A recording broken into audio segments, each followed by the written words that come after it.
안녕하세요. 저는 서울에 사는 40대 중반 여성입니다. 현재 남편과 딸 하나, 이렇게 세 식구가 함께 살고 있어요. 오늘 이곳에 이렇게 사연을 보내게 된 이유는 다름 아닌 저희 시아버지 얘기를 해볼까 해서입니다. 아마 들으시는 분들은 화도 났다가 속이 시원하기도 하셨다가 여러 감정을 느끼실 것 같아요. 저도 그랬으니까 말이죠. 저는 가난한 집 장녀로 태어났습니다. 어머니는 몸이 불편하셔서 집에서 살림도 겨우 하시는 수준이셨고, 아버지는 배움이 짧아 하실 수 있는 일이라고는 공사판을 전전하시거나 대리운전 같은 걸 하는 것 뿐이었어요. 하지만 저는 그런데도 단 한 번도 부모님을 원망하거나 탓해 본 적이 없습니다. 거기엔 그럴 만한 이유가 있기는 했어요. 저희 부모님은 두 분 모두 굉장히 성실하셨고 또 양심적이셨거든요. 그 어려운 환경에서도 남에게 피해를 주는 일은 절대 하지 않으려고 하셨고 또 낳아놓은 자식들에 대한 책임감도 크셨습니다. 그래서 저는 남들이 보면 부모 노릇을 제대로 못했다 할지는 몰라도 마음으로 저희 부모님을 존경하고 있어요. 그런 존경을 받을 만한 분들이고 말입니다. 그래서 저는 단 한 번도 저희 부모님이 부끄럽거나 밉다거나 그런 생각을 해본 적이 없어요. 난 너 같은 환경이면 한 번쯤은 부모님 원망도 해볼 법한데 그렇게 안 키우신 너희 부모님 대단한 건지 아니면 그렇게 안 큰 네가 대단한 건지 모르겠다. 저는 가난은 부모님의 죄가 아니고 그리고 저에게 최선을 다해 주시니 불만이 쌓일 게 없었습니다. 그리고 가난은 불행한 게 아니라 조금 불편한 것뿐이라고 늘 그렇게 생각하며 살았으니 말이죠. 남들보다 더 열심히 해야 했던 건 있어요. 남들보다 더 부지런해야 했고 남들보다 더 열심히 살아야만 했습니다. 돈이 주는 안락함 같은 걸 하나도 느낄 수 없었으니까요. 그래서 제 인생은 언제나 치열했고 언제나 바빴어요. 여유로움이라는 말은 저에게는 아주 먼 얘기처럼 느껴졌습니다. 언젠가 한 번은 이런 생각을 해본 적이 있어요. 나는 서울의 이 많은 건물, 이 많은 집 중에 내 몸 하나 누일 곳이 왜 없을까? 죽기 전에 가질 수 있기는 할까 하고 말이죠. 하지만 그럼에도 저는 불평하지 않고 열심히 살았습니다. 아마 가장 큰 제 장점이지 않을까 싶어요. 그런 상황에서도 좌절하지 않는 것 말이죠. 뭐 그렇다고 언젠가는 반드시 성공할 거야 하는 꿈과 희망을 품고 살았던 건 아니었습니다. 저는 현실이 주는 한계에 대해 너무도 명확하게 알고 있는 사람이었고 또 그걸 부정하지도 않았어요. 지금 내가 가지고 있는 것, 내가 할 수 있는 것, 그리고 이룰 수 있는 최대치에 대한 확실한 생각이 있었거든요. 그렇지만 가끔 허황된 꿈을 꾸기도 했습니다. 어느 날 로또에 당첨된다거나 알고 보니 집안에 숨겨진 재산이 있는 것과 같은 말도 안 되는 꿈 말이죠. 하지만 그건 꿈일 뿐이라는 것도 잘 알고 있었습니다. 더 좋은 대학에 갈 수도 있었지만 전액 장학금을 받기 위해서 학교를 조금 낮춰서 갔어야 했고 그 때문에 비슷한 성적이던 친구들과 조금 더 멀어지게 됐을 때도 조금 힘들기는 했지만 금방 벗어났어요. 그냥 내가 내 힘으로 돈을 벌고 그래도 부모님께 조금이나마 도움이 될 수 있다는 거에 만족하며 살았습니다. 현실에 치여 살아 그런가 연애 같은 건 꿈도 꿔본 적이 없어요. 그리고 주변 얘기를 들어보면 연애하고 결혼하는 것도 다 금전적으로 여유가 있을 때나 가능한 것들이더라고요. 저는 저에게 투자할 시간도 여유도 없었습니다. 그래서 연애 같은 건 당연히 꿈도 꾸지 못했고 말이죠. 연애도 결혼도 저에게는 먼 얘기라는 것을 받아들이고 인정하고 이번에는 그런 거 생각하지 말고 내 한 몸 우리 부모님만 잘 건사하자 하는 생각을 하고 살았어요. 남편을 만나기 전까지 말이죠. 남편은 저에게 신데렐라의 왕자님 같은 사람이었습니다. 남들이 보면 뭐 그 정도로 왕자까지 가져다 붙이냐고 하겠지만 저에게는 그랬어요. 중산층의 여유로운 가정 환경에서 엄청 부자는 아니었지만 딱히 부족함 없이 살아온 남자, 해외 유학도 다녀와 지금은 대기업 연구원으로 일하고 있는 수재. 솔직히 제가 가진 조건에서는 왕자님이 맞긴 해요. 사람들에게 저의 조건과 남편의 조건을 말해주면 100이면 100, 저보고 시집을 너무 잘 갔다고들 할 테니까 말이죠. 뭐, 저도 그렇게 생각합니다. 자랑은 아니지만 남편이 저에게 매달렸어요. 남편은 저를 보고 첫눈에 반했다고 했습니다. 저는 처음에 사기꾼인지 아니면 사이비인지 그런 건 줄 알았어요. 화장도 안 하고 매일 머리도 질끈 묶고만 다니고 거의 비슷한 옷차림으로만 다니는 저 같은 여자를 보고 첫눈에 반할 수 있다는 걸 전 믿지 않았거든요. 당신 매일 요 앞에 채소 파는 할머니한테 채소 사잖아. 필요도 없으면서. 그걸 알았어? 처음에는 그냥 채소를 사나 보다 했는데 그런 모습을 몇 번 보니까 일부러 사는 건가 싶어서 관찰하게 됐어. 그러다 당신이 진짜 좋은 사람이구나 한 거고. 남편의 회사와 제가 다녔던 회사는 바로 옆 건물이었거든요. 저희 회사 앞에 늘 본인이 직접 캐시는 건지 흙이 잔뜩 묻어있는 채소를 파는 할머니 분이 있으셨는데 그분을 보면 왠지 모르게 엄마 생각이 났어요. 늘 얼마 파시지도 못하는 것 같은데 늘 그렇게 같은 자리에 앉아 계시는 게 마음이 아파서 현금이 있는 날이면 3,000원, 5,000원 이렇게 채소를 샀던 기억이 납니다. 그런데 남편이 그런 모습을 보고 있었던 거예요.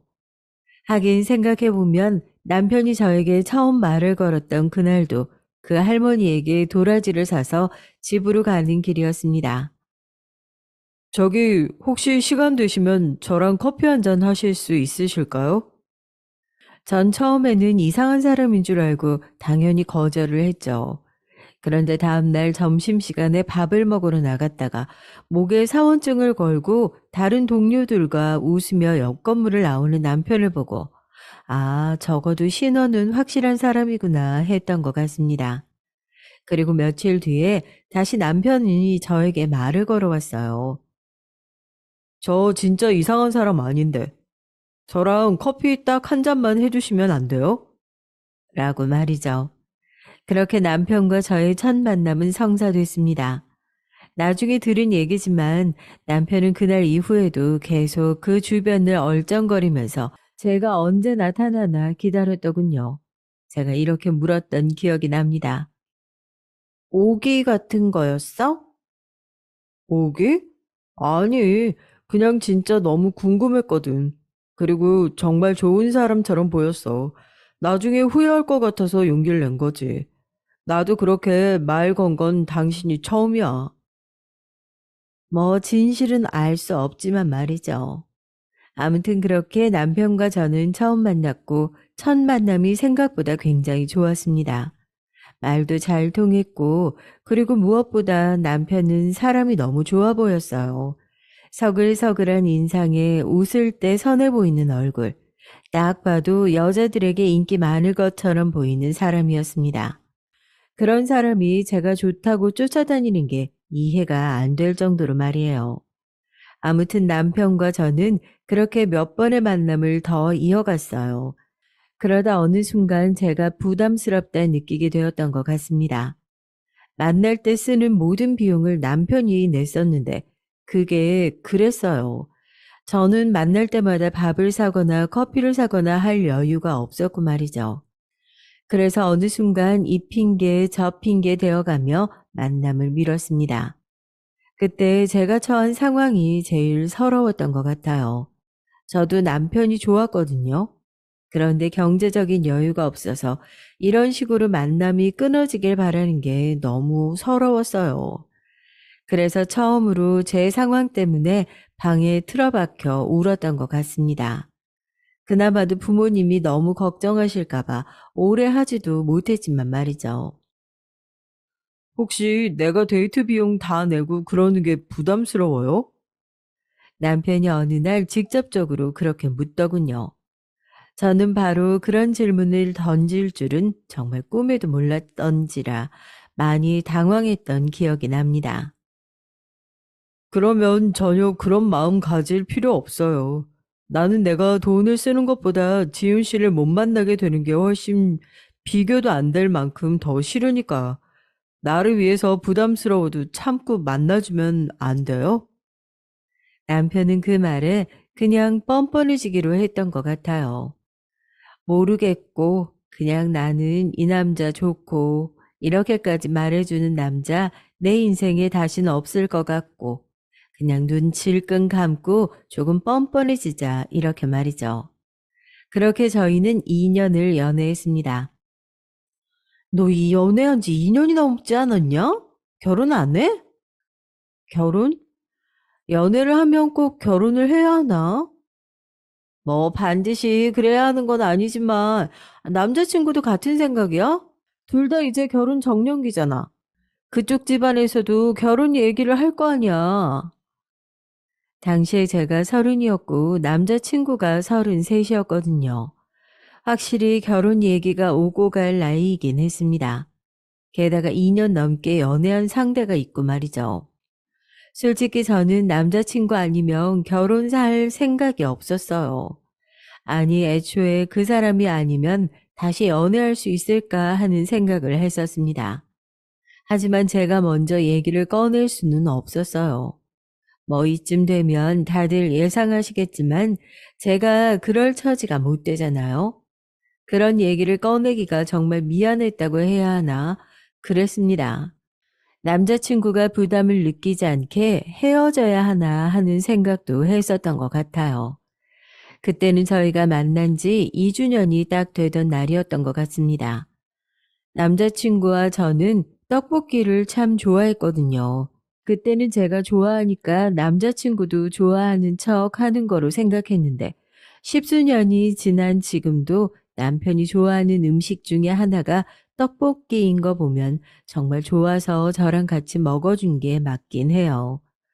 아무튼 그날도 남편이 동네에 떡볶이 맛집을 찾았다며 같이 가자고 하더라고요. 그래서 같이 갔습니다. 뭐 누가 보면 2주년 되는 날에 무슨 떡볶이집이냐 하겠지만 남편은 그때 특별한 곳에 가자고 하면 제가 눈치를 챌까 봐 일부러 그랬다고 하더군요. 그리고 당시에도 저는 정말 별 생각이 없기도 했고 말이죠. 어떤 비싸고 좋은 음식을 먹는 것보다 좋아하는 음식을 좋아하는 사람과 함께 먹는 게 더 중요한 거니까요. 아무튼 떡볶이를 맛있게 먹고 있던 때였습니다.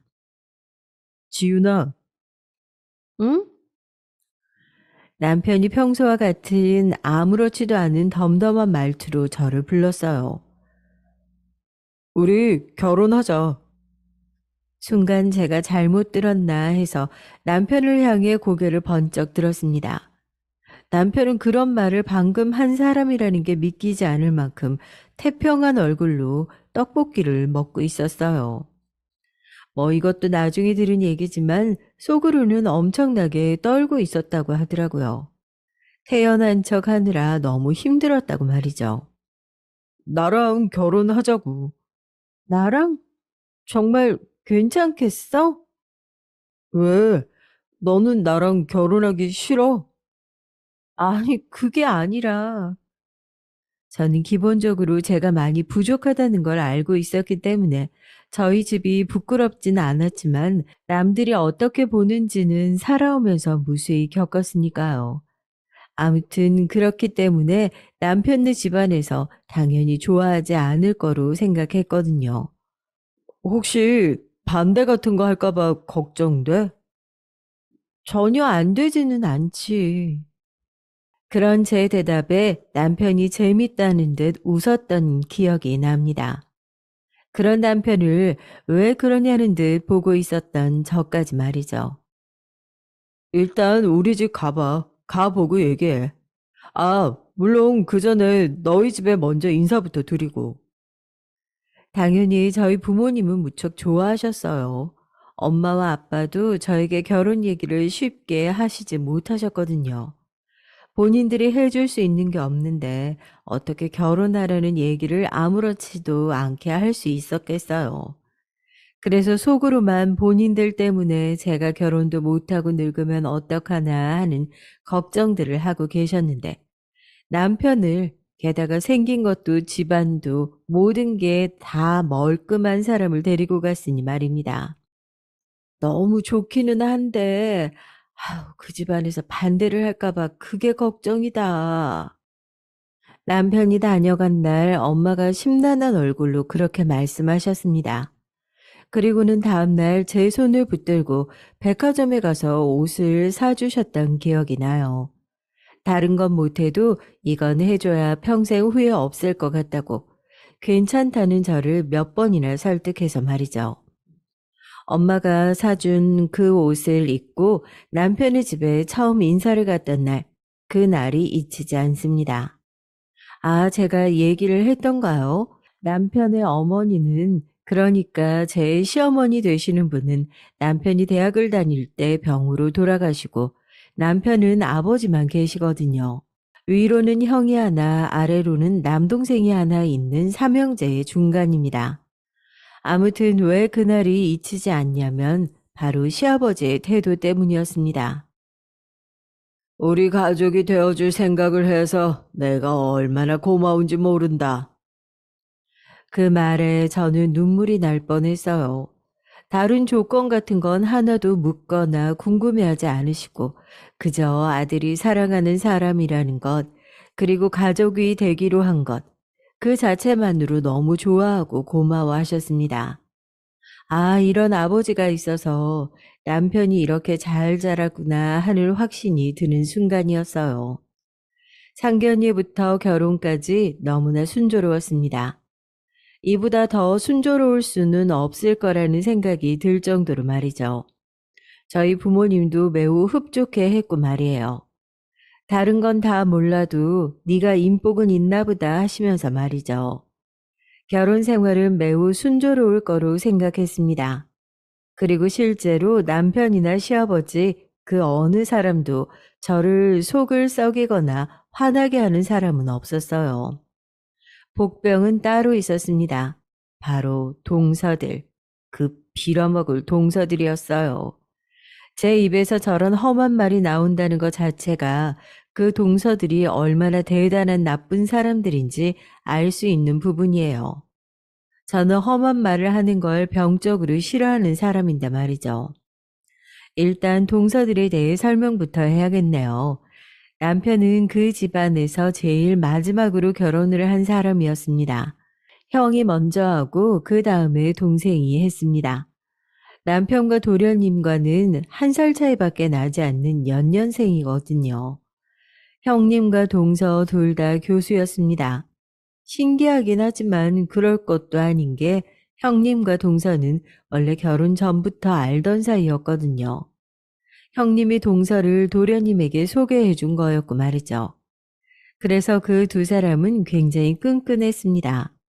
아주버님은 잘 나가는 세무사였고 도련님은 약사였어요. 시댁 어르신들이 자식 농사를 아주 잘 지으신 거죠. 아무튼 첫째는 세무사, 둘째는 대기업 연구원, 막내는 약사, 게다가 첫째와 막내 며느리는 교수. 그런 집안에 저는 유독 튀는 사람이긴 했어요. 이 사연을 들으시는 분들도 그렇게 생각하실 거고 모두가 그렇게 생각하는 부분이라 딱히 상처가 되거나 기분이 나쁘지는 않아요. 사실인데 뭐 어떡하겠어요. 그런 것에 기가 죽지 않는 사람이라면 제일 좋겠지만 그리고 다른 관계에서 만난 사람들이었다면 그러지 않을 수 있었을지도 모릅니다. 그런데 또 동서지간으로 그렇게 차이가 나는 사람들을 만나니 주눅이 들지 않으려야 않을 수가 없더라고요. 물론 남편은 전혀 그럴 필요 없다고 얘기했지만 또 사람 마음이 그렇게 마음먹은 대로 되지도 않고 말이죠. 그리고 그 두 사람은 저를 노골적으로 무시를 했습니다. 그렇게 노골적으로 무시를 하는 사람들 앞에서 당당해지기란 아무렇지 않기란 생각보다 무척 힘든 일이라는 걸 그때 처음으로 알았던 것 같아요. 동서는 진짜 운이 좋아. 그런 조건으로 이런 집에 시집 온 거 보면 거의 뭐 신데렐라 아니야? 그러니까요. 팔자 핀 거지. 취집 하는데 작은 형님이 딱 취집하신 거잖아요. 사람을 면전에 대고 그런 얘기를 아무렇지 않게 하는 사람들이었으니까요. 사실 그 두 사람은 제가 처음 결혼하겠다고 인사를 갔을 때부터 제가 마음에 들지 않는다는 티를 너무 팍팍 내긴 했었습니다. 뭐 격이나 집안이랄 게 대단히 없는 집이긴 하지만 그래도 이 정도 차이 나는 건 좀 그렇지 않나? 저렇게 반대 한 번 없이 허락하는 아버님이 난 진짜 대단해 보이기는 해. 어떻게 저러시지? 그러니까요. 저 같으면 정말 눈에 흙이 들어가도 안 된다고 할 텐데 말이죠. 들으라고 한 소리는 아니었지만 그렇게 말하는 걸 들었거든요. 그래서 처음부터 순탄하지는 않겠다고 생각은 했지만 그들은 상상 그 이상이었습니다. 만날 때마다 한 번도 저를 향한 무시가 따라오지 않은 적이 없었어요. 그러면서 다른 사람들에게는 완전히 다른 태도였습니다. 아마 일부러 더 그랬을 거예요. 그들이 늘 얘기했던 나와 자신들의 급이 다르다는 걸 그런 식으로 보여주려고 했던 거겠죠. 한 가지 다행인 점은 동서 둘 다 시아버지에게 참 잘했거든요. 처음에는 그 이유를 몰랐었는데 어느 날 남편이 해주는 얘기를 듣고 알게 됐어요. 아버지가 재산이 좀 있으시거든. 재산? 음, 할아버지한테 물려받은 땅이랑 현금 그런 게 좀 있는데 그 땅이 꽤 올랐다고 들었어. 내가 알기로는 한 5, 60억은 될걸? 큰 돈이었습니다. 동서 둘의 집안이 부유하다고는 하지만 그래도 그 정도의 돈은 그들에게도 큰 돈이긴 했을 거거든요. 그러니 서로 시아버지에게 더 잘 보이려 했고 말이죠. 그런 시아버지가 저를 예뻐라 하셨으니 그것도 그들에게는 눈엣 가시였을 거예요. 나는 정말 아버님을 이해할 수가 없어. 아니, 둘째 동서가 뭐가 좋다고 왜 저렇게 끼고 드시는 거야? 불쌍해서가 아닐까요? 없이 자른 사람 보는 뭐 동정심 같은 거요? 사람을 앞에 두고 말씀들이 너무하신 거 아니에요? 뭐가 너무해? 사실인데 동서 집 가난한 거 맞잖아. 아버님이 동서를 유독 예뻐하시는 것도 그게 아니면 무슨 이유인데? 두 분이 이런 사람이라는 걸 아셔서 그런 건 아닐까요? 뭐라고요? 아니, 그래도 손윗 사람이라고 꼬박꼬박 존댓말하고 대접해줬더니 이제 주제도 모르고 말을 막 하네. 내 주제가 뭔데? 그걸 지금 진짜 몰라서 물어? 정말 사이가 너무 안 좋았어요. 그리고 만날수록 저런 싸움만 늘어서 나중에는 극악으로 치닫고는 말이죠. 그러다 보니 아주버님이나 도련님 그리고 남편도 다 알았습니다. 저희가 사이가 안 좋다는 걸. 아니 일방적으로 제가 무시를 당하고 있다는 걸 말이죠. 하지만 아주버님이나 도련님도 크게 다른 사람들은 아니었어요. 남편이 사람 그런 거로 무시하고 그러는 교양 없는 짓들은 하지 말라는 말에 두 사람은 이렇게 얘기를 했거든요. 저는 아직도 생생히 기억이 납니다.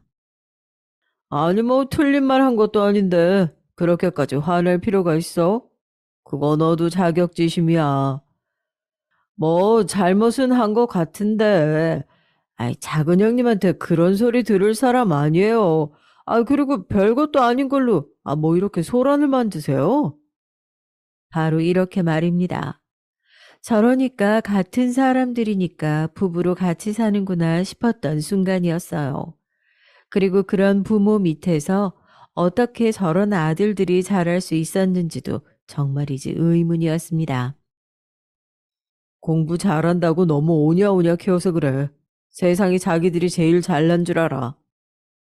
남편은 그렇게 말하면서 저에게 이렇게 덧붙였습니다. 당신한테 너무 미안하지만 아버지 앞에서는 이런 일이 없는 척 해줄 순 없을까? 요즘 건강도 안 좋으신데 이런 일로 속상하게 해드리는 게 너무 불효인 것 같아서 내가 당신한테 몇 배로 더 잘할게. 그 사람들이랑 1년에 몇 번 보지도 않는데. 뭐 저도 시아버지에게 하나하나 일러바칠 생각이 없긴 했습니다. 자식들 이런 유치한 싸움에 끼어들게 하고 싶지도 않았고 남편 말처럼 가뜩이나 건강도 좋지 않으신데 이런 일로 신경을 쓰시는 것도 싫었어요. 아가, 요즘 무슨 일 있냐?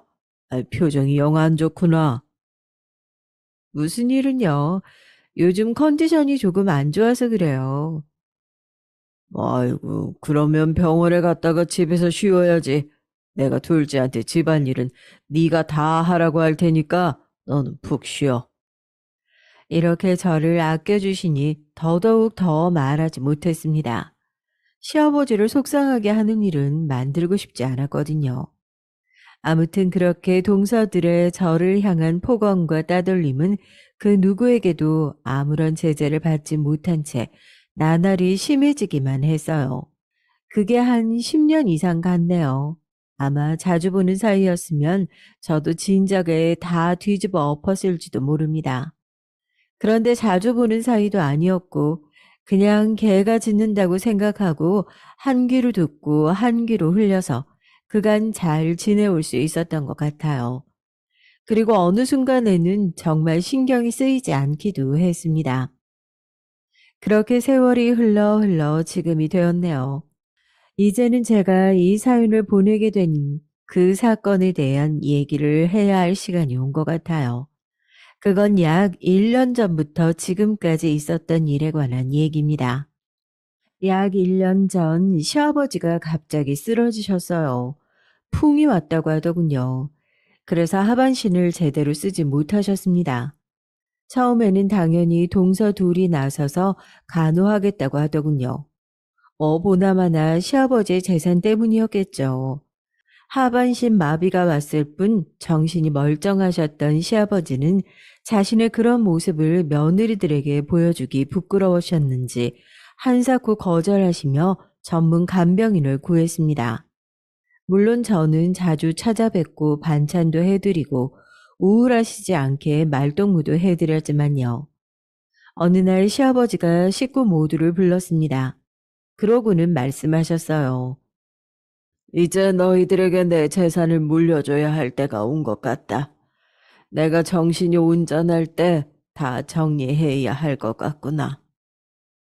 형님과 동서 그리고 아주버님과 도련님의 눈이 순간 반짝이는 게 보였습니다. 돈이 저렇게도 좋을까 하는 생각을 속으로만 했던 것 같아요. 남편과 그때 눈이 마주쳤던 것 같은데 남편도 저와 같은 생각을 하는 것 같더라고요. 고개를 저으며 한숨을 쉬었거든요.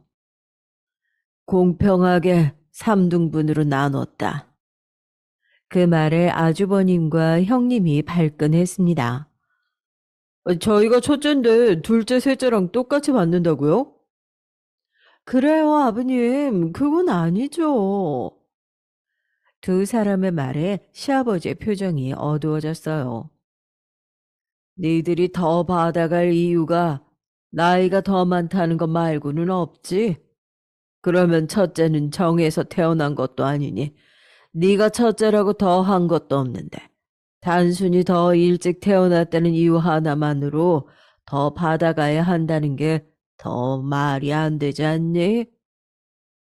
그 말에 아주버님과 형님은 아무 말도 하지 못했어요.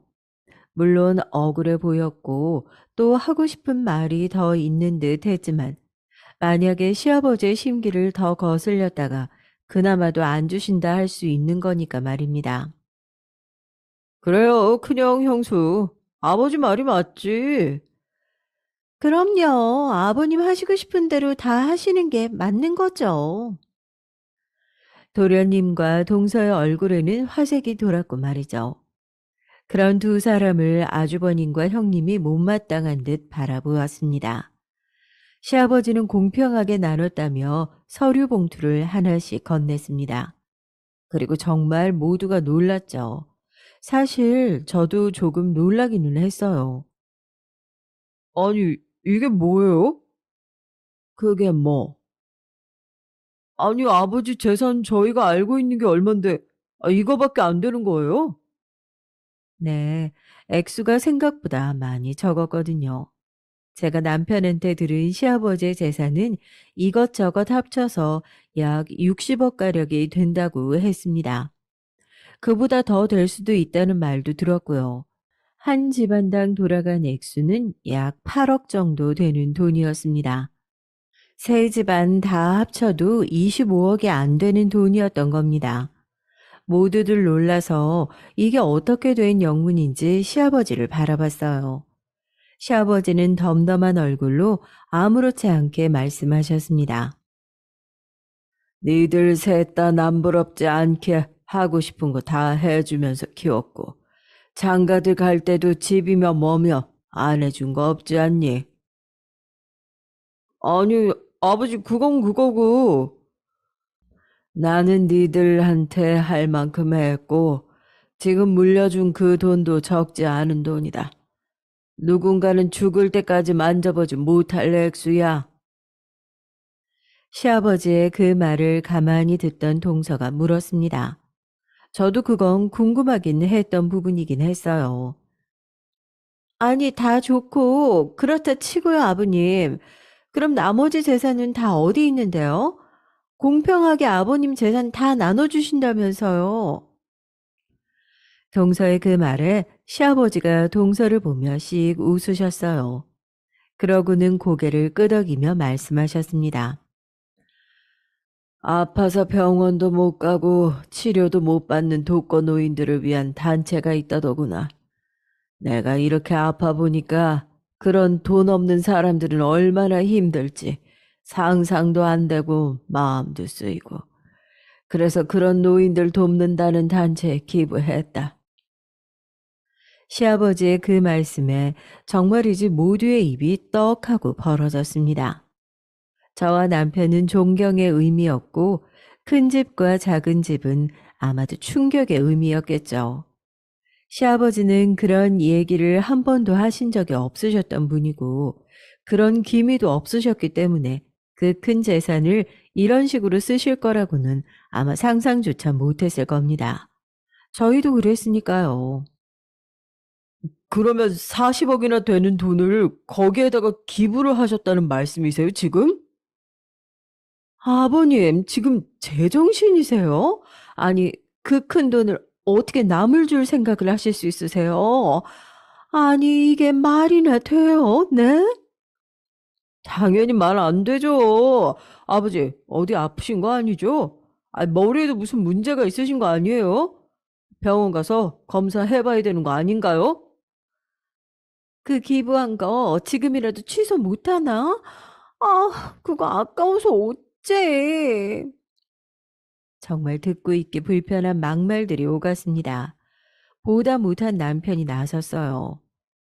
그만들 좀 하세요. 아버지가 어디 돈을 가져다 버린 것도 아니고 누구한테 사기를 당한 것도 아니고 저는 아버지가 이렇게 좋은 곳에 돈 쓰셨다니까 그저 뿌듯하고 존경스러운데 어떻게 자식이라는 사람들이 아버지를 앞에 두고 그런 얘기를 할 수 있습니까?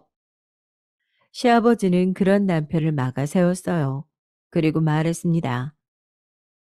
그 큰 돈을 그렇게 썼다고 하면 니들이 당황할 거라는 생각을 못했던 건 아니다. 그래도 나는 이미 했고 또 지금 한 게 아니라 내가 쓰러지기 전에 다 정리해뒀던 거라 내가 아프다는 이유로 다시 물으지도 못해. 이미 건강할 때 다 정리해서 공증까지 받은 일이야. 시아버지의 그 말에 형님과 동서는 절망스러운 표정을 지었습니다.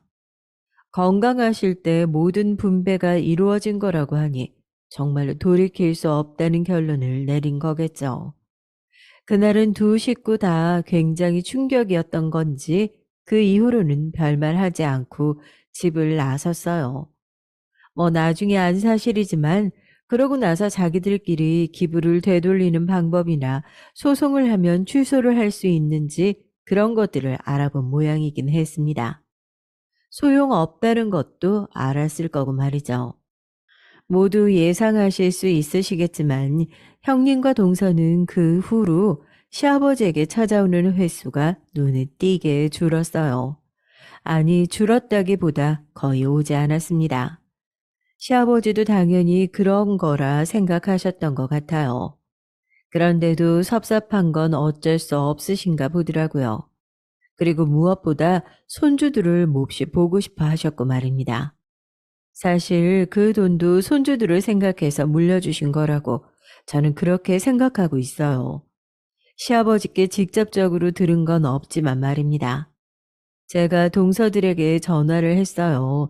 손주들을 보고 싶어 하시는 모습이 너무 안쓰러웠거든요. 집에 애들 데리고 한번 오세요. 아버님이 조카들을 너무 보고 싶어 하세요. 제가 그렇게 각각 연락을 드렸고 형님과 동서는 오지 않으려 했지만 제가 더 끈질겼습니다. 몇 번이고 전화해서 사람이면 그러는 거 아니라고.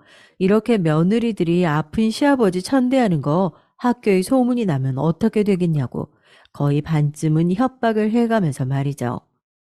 결국 그 협박에 두 사람 다 조카들을 데리고 시댁으로 왔어요. 물론 얼굴에는 오기 싫은데 억지로 왔다는 뜻을 덕지덕지 붙이고는 말이죠. 그 얼굴을 보고 있는데 정말 한 대 치고 싶다는 생각이 절로 들더군요. 둘째 동서도 좀 작작해. 그렇게 천사병 걸린 사람처럼 굴어봐야 본질은 똑같은 거 모를 것 같아? 아버님께 더 이상 나올 돈 없어. 우리가 다 조사했거든. 진짜 없다고. 그니까 콩고물 받아먹을 생각으로 여기서 이러고 있지 말고 포기해. 제가 형님인 줄 아세요? 뭐? 그렇게 말하며 곧 싸우려는 듯한 제스처가 오가는 순간이었습니다. 부엌에서 그렇게 말하고 있던 저희에게 거실에서 비명소리가 들려왔어요. 바로 동서였습니다.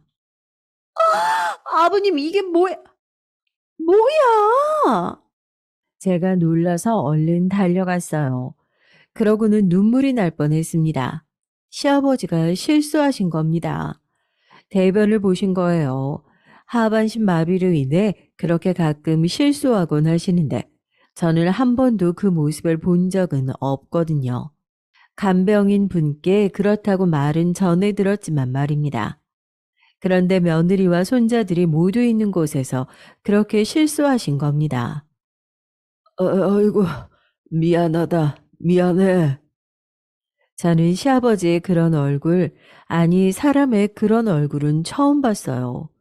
부끄럽고 수치스럽고 미안하고 이런 모습을 절대 보이고 싶지 않았던 사람들에게 보였던 그 자책감, 그런 것들이 다 뒤섞여 정말 세상에서 가장 슬픈 얼굴을 하고 계셨거든요.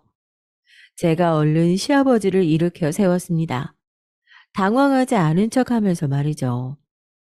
아버님, 괜찮아요. 괜찮아요. 그리고 얼른 시아버지를 향해 괜찮다고, 그럴 수 있다고 너무 놀라시지 말라고 달래듯 말했습니다. 하지만 소용없었어요. 형님과 동서가 핵폭탄급 발언을 했거든요. 어우, 더러워. 냄새. 이제 똥오줌도 못 가리네. 어우. 아니, 어떻게 사람을 면전에 두고 이 모습을 그 누구보다 수치스러워하고 부끄러워할 사람은 다름 아닌 시아버지인데 그런 마음을 단 하나도 생각하지 않고 아프신 어른에게, 그것도 자기 자식들이 있는 앞에서 그런 소리를 할 수 있는 거죠. 저는 이제 와서 다시 생각해 봐도 이해가 가지도, 그리고 이해하고 싶지도 않습니다.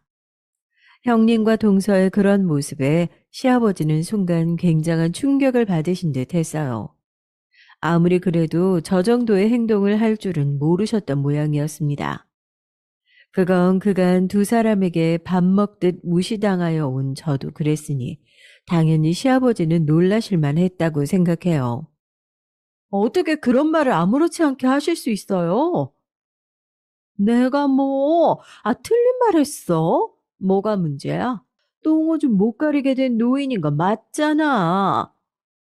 그놈의 사실, 그놈이 맞잖아. 그럼 지금 두 사람이 예의나 배려라고는 하나도 없는 인간 말종들이란 것도 사실이니까 제가 그냥 말해도 되는 거겠네요? 말이 너무 하신 거 아니에요? 길 가는 사람 붙잡고 물어볼까요? 누가 너무한지? 학교에서 애들 가르치는 교수라는 인간들이 아픈 시아버지한테 그런 소리 한 게 너무한 건지 아니면 내가 너무한 건지 정말 잘잘못 가리고 싶으세요? 그러면 제가 두 분 학교 앞에 찾아가서 뭐가 잘못된 건지 투표라도 받아볼까요? 제 그 말에 두 사람은 입을 딱 다물더군요. 부끄러운 일이라는 건 아는 듯 했습니다. 그걸 알면서 그런 말을 했다는 게 더 화가 나지만 말이죠. 입 다무는 거 보니까 부끄러운 줄은 아는 모양이네. 나가요. 이런 되먹지 못한 인간들도 며느리라고 보고 싶어 하신 아버님이 불쌍해서 눈물이 날 것 같으니까. 아이고, 무서울 줄 알아? 나가라면 오히려 땡큐지. 그 입 닥치고 나가요. 진짜 누가 교양머리라고는 없고 막대 먹은 사람이지. 내가 다 까발리기 전에. 두 사람은 궁시렁거리고 욕을 낫게 하면서도 제가 혹시나 자기들 학교에 정말로 안 좋은 소리라도 할까 싶어 조용히 아이들을 데리고 나갔습니다. 시아버지는 여전히 그 상황의 충격에서 벗어나지 못하신 듯 멍하게 있으셨고요. 마침 간병하시는 분이 오셔서 그분의 도움을 받아 시아버지를 씻기고 집을 다 청소하고 옷들을 빨았습니다. 그 일을 하는 내내 마치 세상을 다 잃은 듯 허공을 바라보시는 시아버지의 표정이 가슴에 꽉 하고 박혀 떠나질 않았어요. 그래서 빨래를 하면서 조금 울었습니다. 사실 저는 말은 그렇게 했지만 정말로 형님과 동서의 학교를 찾아가 난리를 칠 생각은 없었어요. 뭐 그렇게 난리를 쳐서 그들에게 해코지를 하고 나면 그 다음에 돌아올 것들이 피곤하게 뻔하니까 말입니다. 그렇게 살다가 언젠가 그 업보가 본인들에게 다 돌아갈 거라고 그렇게 믿는 수밖에 없었어요. 그러던 어느 날이었습니다. 시아버지가 저에게 연락을 해오셨어요. 둘째랑 같이 집에 좀 들려라. 하고 말이죠. 그래서 그날 저녁 남편과 시아버지 댁에 갔던 것 같아요. 서둘러 간 시댁에 시아버지는 어딘가 생각이 많은 얼굴로 앉아 저희를 기다리고 계셨습니다. 저희가 도착하자 서류 봉투 하나를 꺼내서 주셨어요. 받아라. 이게 뭐예요? 니들 몫이다. 받아. 그리고 열어본 봉투 속에는 정말 상상도 하지 못한 것들이 들어 있었습니다. 바로 시아버지가 처분했다던 40억이 넘는 재산 내역과 그것을 증여한다는 서류였어요. 저희는 그 재산이 다 기부되었다고 철석같이 믿고 있었고, 게다가 형님네와 동서네가 이미 확인을 했다고 저에게 얘기를 해준 적도 있었거든요. 사실 차명으로 관리를 잠깐 했었다. 혹시나 아프고 나면 니들이 어떻게 나올지 궁금하기도 했고. 사실 이 돈은 원래는 다 어느 정도는 기부를 할 생각도 있었거든. 그런데 첫째랑 막내놈 꼬라지를 보니까 그냥 너희에게 다 주고 그것들 배 아파 죽는 꼴을 내가 봐야겠구나. 그리고 이거 시아버지는 무언가를 하나 더 건네셨어요. 그걸 받아든 저는 입을 떡하고 벌릴 수밖에 없었습니다. 그건 다름 아닌 제 앞으로 된 통장이었어요. 그리고 그곳에는 20억이라는 엄청나게 큰 돈이 들어 있었습니다. 그건 아무도 모르는 내 비자금 같은 거였는데 너에게 주마. 선물이다. 아니, 이렇게 큰 돈은 저는 괜찮아요, 아버님. 아버님 필요하신데 쓰세요. 기부를 하셔도 좋고. 이들에게 꼭 하고 싶은 부탁이 하나 있다. 절대 기부하지 말고 하더라도 적게 하고 그것들 배 아플 만큼 떵떵거리면서 살아야 한다. 내가 그 꼴 보고 싶어서 니들한테 다 물려주는 거니까 그러면서 본인은 다음 날에 고급 요양원 겸 실버타운에 들어가시겠다고 하시더군요. 이미 계약을 다 하셨다고 말이죠. 그날은 경황이 없어서 60억이 넘는 돈을 다 받아봐서 왔지만 생각하면 할수록 너무 큰 금액이라 선뜻 받을 수가 없었어요. 그래서 그 다음 날도 시아버지를 찾아뵀던 것 같아요. 뭔가 그래야 할 것 같았거든요. 하지만 시아버지는 그 돈을 저희에게 주시겠다는 생각과 또 그 전에 하셨던 말씀들에 관한 생각이 변함없이 확고하셨습니다. 저희를 빌어 형님네와 동서네에게 복수 비슷한 걸 하고 싶으셨던 것 같아요. 아주버님과 도련님도 시아버지가 재산을 다 분배해주고 나서부터는 발길을 뚝 끊었으니까 말이죠. 그리고 얼마 지나지 않아 그 소식은 당연히 그들의 귀에도 들어갔습니다. 득달같이 시아버지 댁에 찾아왔어요. 아니, 아버지. 이게 어떻게 된 일이에요? 60억이 있었다고요? 그리고 그걸 둘째한테 다 주셨다고요? 이러실 수는 없죠. 어떻게 이런 법이 있어요? 득달같이 달려와 따져 묻는 자기 아들들을 보고 시아버지가 비웃듯 웃으셨어요. 니들은 오라고 난리를 치고 보고 싶다고 그렇게 말을 해도 안 오더니 이럴 때 오는구나. 시아버지의 그 말에 아주버님과 도련님은 헛기침하며 잠시 민망한 표정을 지었지만 그 말 한마디로 그 어마어마한 돈을 포기할 사람은 아니었습니다. 계속해서 이건 아니지 않냐 난리를 치는 아들들에게 시아버지가 말했어요. 내가 손주놈들이 너무 보고 싶어서 둘째한테 말해서 저것들에게 데리고 오라고 했더니 그것도 사정사정하고 협박해야 겨우 와주더라. 그래놓고 아픈 시아버지가 실수 좀 했다고 내 면전에다 대고 똥오줌도 못 가리는 노인네라더라. 내가 그런 것들한테 내 재산을 주고 싶겠니? 어? 이미 줬던 것도 다 뺏고 싶은데. 시아버지의 그 말에 형님과 동서는 굳었고 아주버님과 도련님은 자기 부인들을 쳐다봤어요. 당신 진짜야? 정말 그랬어? 아버지 앞에다 두고 그런 말을 했다고? 아주버님과 도련님의 그 질문에 형님과 동서는 당황해서 말을 잇지 못했습니다. 본인들이 한 말이 있으니까 그리고 기억을 할 테니까 변명의 여지도 없었던 거죠. 거기서 변명할 게 뭐가 있었겠어요. 잠시 눈치를 보던 형님이 먼저 시아버지에게 무릎을 꿇었습니다. 아버님, 제가 죽을 죄를 졌어요. 그때는 너무 놀라서 그만 실언을. 제가 너무 죄송합니다.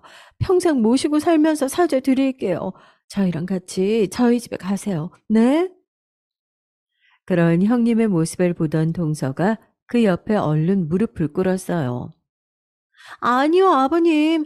제가 더 죄송해요. 아무리 놀랐어도 그런 말은 하면 안 되는 거였는데. 저 그날 집에 가서 얼마나 후회했는지 몰라요.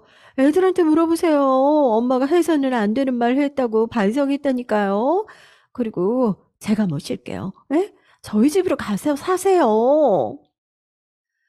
똥오줌도 못 가리는 노인의 취급을 하면서 치가 떨리는 표정을 지으며 시아버지를 바라볼 때는 언제고 이제는 60억이 있다고 하니 세상에서 가장 큰 잘못을 저지른 사람이 돼서 서로 모시고 가겠다고 하는 모습이 너무 우습더군요. 제가 한심한 눈으로 그들을 바라보고 있자 형님과 동서는 저를 보고 짜증이 난다는 듯 고개를 숙였습니다. 아마 속으로 저 같은 거 앞에서 그러고 있는 자신들의 모습이 자존심 상한다는 생각을 했을 겁니다. 늘 급타령하면서 저를 무시했던 두 사람이니까 말이죠. 이미 다 둘째 앞으로 해놨다. 그리고 니들이 여기서 무슨 소리를 해도 나는 마음 돌릴 생각이 없고 니들같이 속으로 나를 그렇게 생각하면서 돈 때문에 반성하는 척하는 애들 수발은 나도 받기 싫어.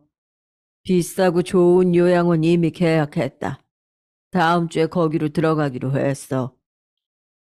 시아버지의 그 말에 이번에는 아주버님이 시아버지의 발목을 잡았습니다. 제가 이 사람들 버릇을 확실하게 고쳐 놓을게요. 그러니까 아버지, 제발 용서해 주세요. 이혼하라고 하시면 할게요. 네? 여보, 이혼이라니. 그게 무슨 소리야? 지금 돈 때문에 자기랑 20년 같이 산 부인을 버리겠다는 말이야? 돈 때문이 아니라 우리 아버지를 그렇게 취급한 사람이랑 못 살겠다는 건데? 이번에는 도련님이 끼어들었어요. 저도 아버지가 이혼하시라고 하면 할게요. 네? 여보! 아주 그냥 말 그대로 난장판이었습니다. 서로 이혼하느니 마느니 소리를 꽥꽥 질러가며 돈 때문에 시아버지 앞에 매달리는 모습 말입니다. 그 난리를 치며 싸우는 모습을 보고 시아버지는 더 기가 질려 하셨어요. 당연한 얘기지만 말입니다. 이혼하느니 마느니 하는 소리가 나왔고 형님과 동서가 무릎까지 꿇었지만 시아버지는 마음을 돌릴 생각은 하나도 없어 보이셨습니다. 그리고 며칠 뒤 시아버지는 그 계약해둔 요양원에 들어가셨어요. 그곳은 안에 있는 분이 허락을 안 하면 면회조차 되지 않는 곳이었거든요. 당연히 그 사람들이 찾아가도 시아버지를 만날 수 없었고 말입니다. 안 만나 주셨으니까요. 당연하게도 그들은 저희에게 찾아왔습니다.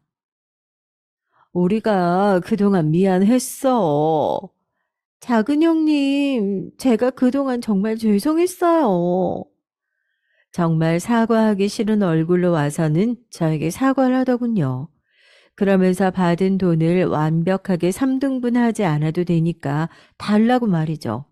같은 자식들끼리 이러는 거 아니라면서요. 저는 단칼에 거절했습니다. 아버님이 저한테 돈 주시면서 뭐라고 하셨는지 아세요? 형님이랑 동선에 1원 한 푼이라도 나눠주면 도로 다 가져갈 거라고 하셨어요. 저희에게 이 돈 다 주는 이유가 형님네랑 동선회에 대한 복수 같은 거라는 말씀도요. 제 그 말에 두 사람은 잠시 굳어 있었습니다. 자꾸 형제된 돌이 어쩌고 하시는데 형제된 도리보다 중요한 게 자식된 돌이 아닌가요? 저희가 두 분께 받은 재산 나눠드리면 그건 자식된 도리를 하지 못하는 게 되는 거니까 안 할 겁니다. 여기서 뭐 화를 내든 빚이든 무슨 짓을 하셔도 저희는 안 드려요. 제가 그렇게 단호하게 얘기를 하니 그제야 두 사람은 역시 근본이 글러먹어서 돈만 찾아대네 어쩌네 급이 다르네 하면서 또다시 막말을 해대기 시작했어요. 저는 그럴 줄 알고 그 대화 내용을 다 녹음했었거든요. 그리고 제가 녹음했다는 사실을 알렸습니다. 한 번만 더 찾아오셔서 막말하시면 그때는 이거 그대로 형님이랑 동서 학교에 게시판에 올릴 겁니다. 이 학교 교수가 아픈 시아버지에게 그런 말을 하고 재산 못 물려받았는데 그런 이유로 동서에게 이렇게 막말한다고. 그런 사람들이 이 학교 교수라고요. 그랬더니 그 이후로는 두 사람이 저희를 찾아오는 일이 없었어요. 돈도 못 받았는데 직장까지 잃을 수는 없잖아요.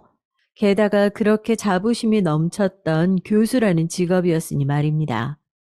제 얘기는 여기까지입니다. 저희는 시아버지가 물려주신 돈으로 새 집으로 이사도 가고 보란 듯이 떵떵거리며 잘 살고 있어요. 저희가 아주 잘 살고 있다는 소식을 가끔 일부러 소문도 내면서 말이죠. 그걸 시아버지가 바라셨으니까요.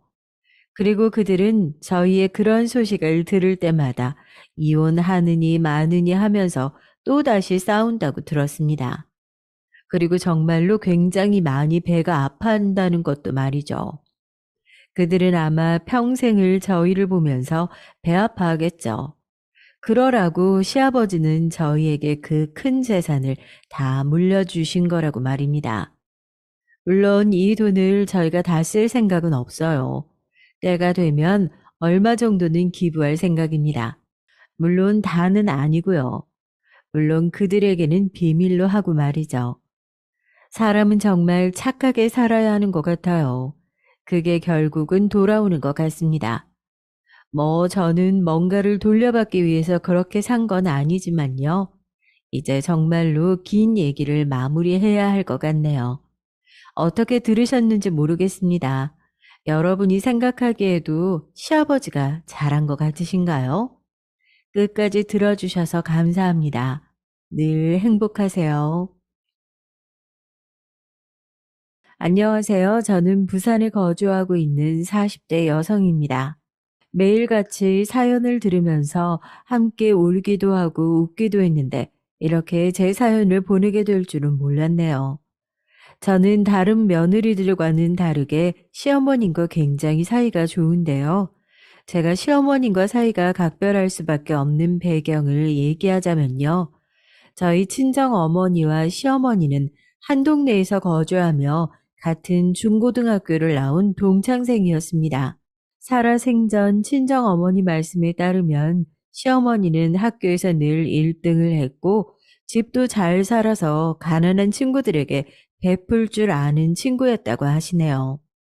저는 친정 어머니는 가정 형편상 중학교 때까지만 다니려고 했는데 시어머니의 도움으로 고등학교까지 다닐 수 있었다고 하시더라고요.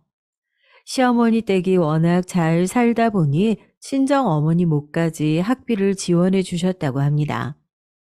그러다 보니 두 분 사이는 돈독했고 시어머니께서 시아버지와 결혼하시면서 집이 멀어지긴 했지만 저희 친정 어머니도 아버지와 결혼하고 나서 부부간 모임을 정기적으로 했을 정도로 가깝게 지냈습니다. 그러다 보니 저희 집과 시부모님 댁 자식들까지 어려서부터 서로 친하게 지낸 것 같아요. 저희 집에는 저와 4살 어린 남동생이 있었고 시부모님 댁은 저보다 5살 많은 아주버님, 3살 많은 남편, 그리고 저와 동갑인 시누이가 있었습니다. 집안의 경제 수준은 대물림되는 것인지 저희 친정집은 늘 평수가 작고 낡은 집이었는데요. 반면에 시부모님 댁은 집도 크고 늘 번쩍번쩍한 살림살이들도 집안이 가득했습니다. 그리고 제 어릴 적 기억 속에서 시어머님의 이미지가 언제나 예쁘고 상냥하셨고 요리도 잘 하셔서 친정 어머니께는 죄송한 말씀이지만 시어머님의 딸이 됐으면 좋겠다고 생각했던 것 같아요. 그런데 저희 친정 어머니께서 갑작스러운 교통사고로 인해 제가 고등학교 때 돌아가셨어요. 저는 대학 진학을 앞두고 있었는데 아무래도 집안에 돈도 없고 어머님을 대신해서 남동생을 돌봐야 했기 때문에 대학 진학을 포기했습니다. 이런 상황에 대해서 시어머님께서는 안타까워하셨고 어느 날 저희 집 앞에서 저를 기다리고 계시더라고요. 유진아, 한참 공부하느라 힘들지? 오랜만에 봐서 그런가 많이 마른 것 같다. 이모, 많이 바쁘실 텐데 멀리까지 어쩐 일이세요? 저희 엄마 돌아가시고 나서 이모 뵌 지도 한참 된 것 같은데 그동안 잘 지내셨어요? 이모가 우리 유진이 보러 자주 놀러 왔어야 하는데 미안해. 그나저나 학교에서 선생님하고 대학 진학 상담은 한 거야? 아버지께 얘기 들어보니까 네가 먼저 대학 진학은 포기하겠다고 말했다던데. 그 말 듣고 너무 깜짝 놀라서 달려온 거야. 엄마 돌아가시고 나서 저희 집 사정이 많이 안 좋아져서요. 아무래도 동생 고등학교 보내고 나중에 대학교까지 보내려면 제가 대학 진학하는 것까지는 공장에 취업하는 편이 좋을 것 같아서요. 아빠가 말리시는데도 대학에 안 가겠다고 한 거예요. 시어머님은 제 말을 듣더니 갑자기 친정어머니 생각이 났는지 눈가가 촉촉해지시더라고요. 유진이 네가 엄마 돌아가시고 나서 엄마 몫까지 톡톡히 해내려고 애쓰는 모습이 기특하기도 하고 마음이 너무 아프다. 유진아, 우리 대학 진학 포기하지 말자. 하늘에 계신 어머니께서도 네가 대학에 진학하길 바라실 거야. 돈 때문에 그런 거면 이모가 도와줄게. 사실 저에게 대학 진학은 사치라고 생각했었는데 시어머님의 말씀을 듣고 대학생이 되고 싶다는 욕심이 생기더라고요. 그리고 무엇보다 이대로 살다간 평생 가난에서 못 벗어나겠다는 생각이 들었던 것 같아요. 공장에 취업하는 것보다는 열심히 공부해서 사자 들어간 직업을 가지는 게 훨씬 더 낫겠다 싶었습니다. 이모, 고마워요. 사실 저도 대학에 진학하고 싶었는데 집안 형편상 용기가 나지 않더라고요. 저 이모처럼 멋진 사람이 될 수 있도록 열심히 공부해서 좋은 대학교에 입학할게요.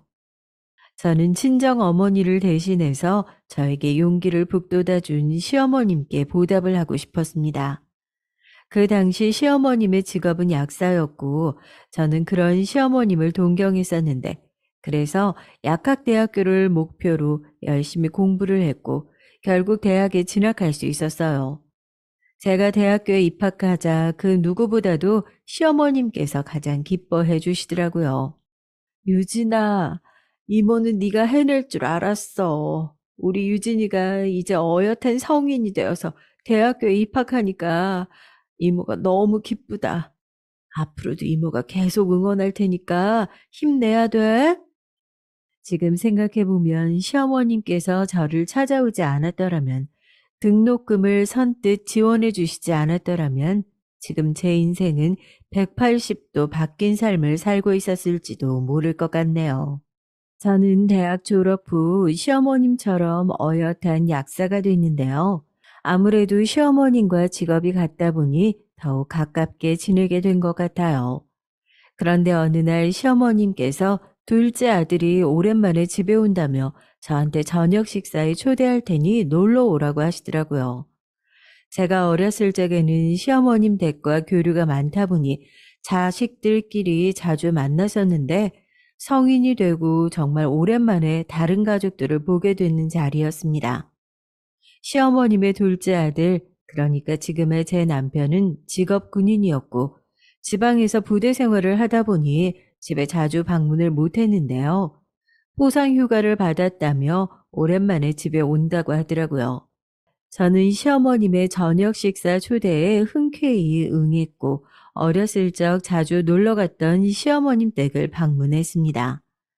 제가 오랜만에 방문하자 시아버님께서는 저를 격하게 반겨주셨고 저와 동갑인 시누이도 제가 무척이나 반가웠는지 껴안아 줬어요. 모든 식구들이 저를 환대해 주니 제 마음속까지 따뜻해지는 기분이더라고요. 유진아, 정말 오랜만이다. 엄마한테 네가 약사 됐다는 얘긴 들었는데 정말 멋지더라. 그동안 연락도 못하고 지내서 아쉬웠는데 지금부터 자주 연락하고 지내자. 신우이는 귀하게 자란 새침한 부잣집 딸내미와 다르게 굉장히 털털하고 소박했어요. 그래, 영훈아. 오랜만에 봤는데 이렇게 환대해줘서 고마워. 제가 가족들과 한참 인사를 나누고 있는데 현관문 여는 소리가 들리더니 아주버님과 남편이 들어왔습니다. 아주버님은 워낙에 무뚝뚝하고 말수가 적은 편이라 그런지 저를 보고도 눈인사만 하더라고요. 그리고 남편은 시누이처럼 저를 오랜만에 봐서 반가웠는지 먼저 인사를 건네줬습니다. 네가 유진이야? 엄마한테 말은 들었는데 많이 이뻐졌네. 지금 이렇게 보니까 밖에서 만나면 아예 못 알아보겠다. 그동안 잘 지내셨죠? 못 본 사이에 남자답고 멋있어지셨네요. 멋있어졌다는 저의 칭찬 한마디에 남편은 귀가 빨개졌고 그런 모습을 본 신우이가 남편을 놀리기 시작했습니다. 오빠, 왜 갑자기 귀가 빨개지는 거야? 오빠 어렸을 때 유진이 좋아했던 거 아니야? 저는 설마 남편이 저를 좋아했었나 싶어 그냥 쳐다봤는데 남편은 신우의 말에 다시금 얼굴이 빨개져서는 손사래를 치며 아니라고 하더라고요. 그렇게 시어머님 댁에서 오랜만에 다 같이 식사를 했고 그동안 쌓여 있었던 얘기를 나누느라 시간 가는 줄 몰랐습니다. 맛있게 식사를 하고 이제 집에 돌아가려고 하는데 남편이 저에게 다가와 핸드폰 연락처를 알려주더라고요. 이렇게 다시 만나게 된 것도 인연인데 자주 연락하고 지내자. 다른 뜻은 없다. 그 이후로 늘 남편이 먼저 저에게 안부 연락을 했고, 처음에는 문자만 주고받다가 전화 통화를 하게 되고, 남편이 휴가 나오면 따로 만나서 식사를 할 정도로 가까워졌습니다. 나중에 알고 보니 남편은 어렸을 적부터 저를 좋아했었고, 저는 성인이 되고 나서 남편을 계속 만나다 보니 호감이 생겼던 것 같아요. 그리고 저희는 서로에 대한 마음을 확인하고 결혼까지 하게 됐습니다. 남편과 결혼을 결심하는 데 있어서 시어머님의 영향이 컸는데요. 시어머님은 친정 어머니께서 돌아가신 이후로 친딸처럼 저를 대해주셨고, 저는 그런 시어머님이 좋아서 남편과 결혼을 결심했던 것 같습니다. 결혼하고 얼마 지나지 않아 남편이 새로운 부대에 발령이 났는데 공교롭게도 시댁 근처더라고요. 그래서 저는 남편에게 굳이 신혼집을 따로 구해 살 필요 없이 시댁에 들어가자고 했고, 시부모님께서도 흔쾌히 허락을 해주셔서 합가를 하게 됐어요. 가족이 그리워서 그랬는지, 엄마가 그리워서 그랬는지, 저는 시댁에 살면서 가족들이 많고 다 함께 보내는 시간이 참 좋았습니다. 그렇게 이런 시댁 생활이 영원할 거라고 생각했는데, 아주버님께서 결혼을 하시고 손윗동서가 들어오면서부터 모든 것들이 바뀌기 시작했습니다. 옛날 어른들 말씀에 미꾸라지 한 마리가 강물을 흐린다고, 손윗동서는 저와 저희 시댁 사람들과는 전혀 다른 성향의 사람이었습니다. 저희 아주버님이 결혼하겠다며 손윗동서를 데리고 시댁에 처음 인사를 온 날이었는데요. 시댁에 들어선 손윗동서는 짧은 치마를 입고 입안에는 사탕을 머금고 있었는지 볼 한쪽이 툭 튀어나와 있더라고요.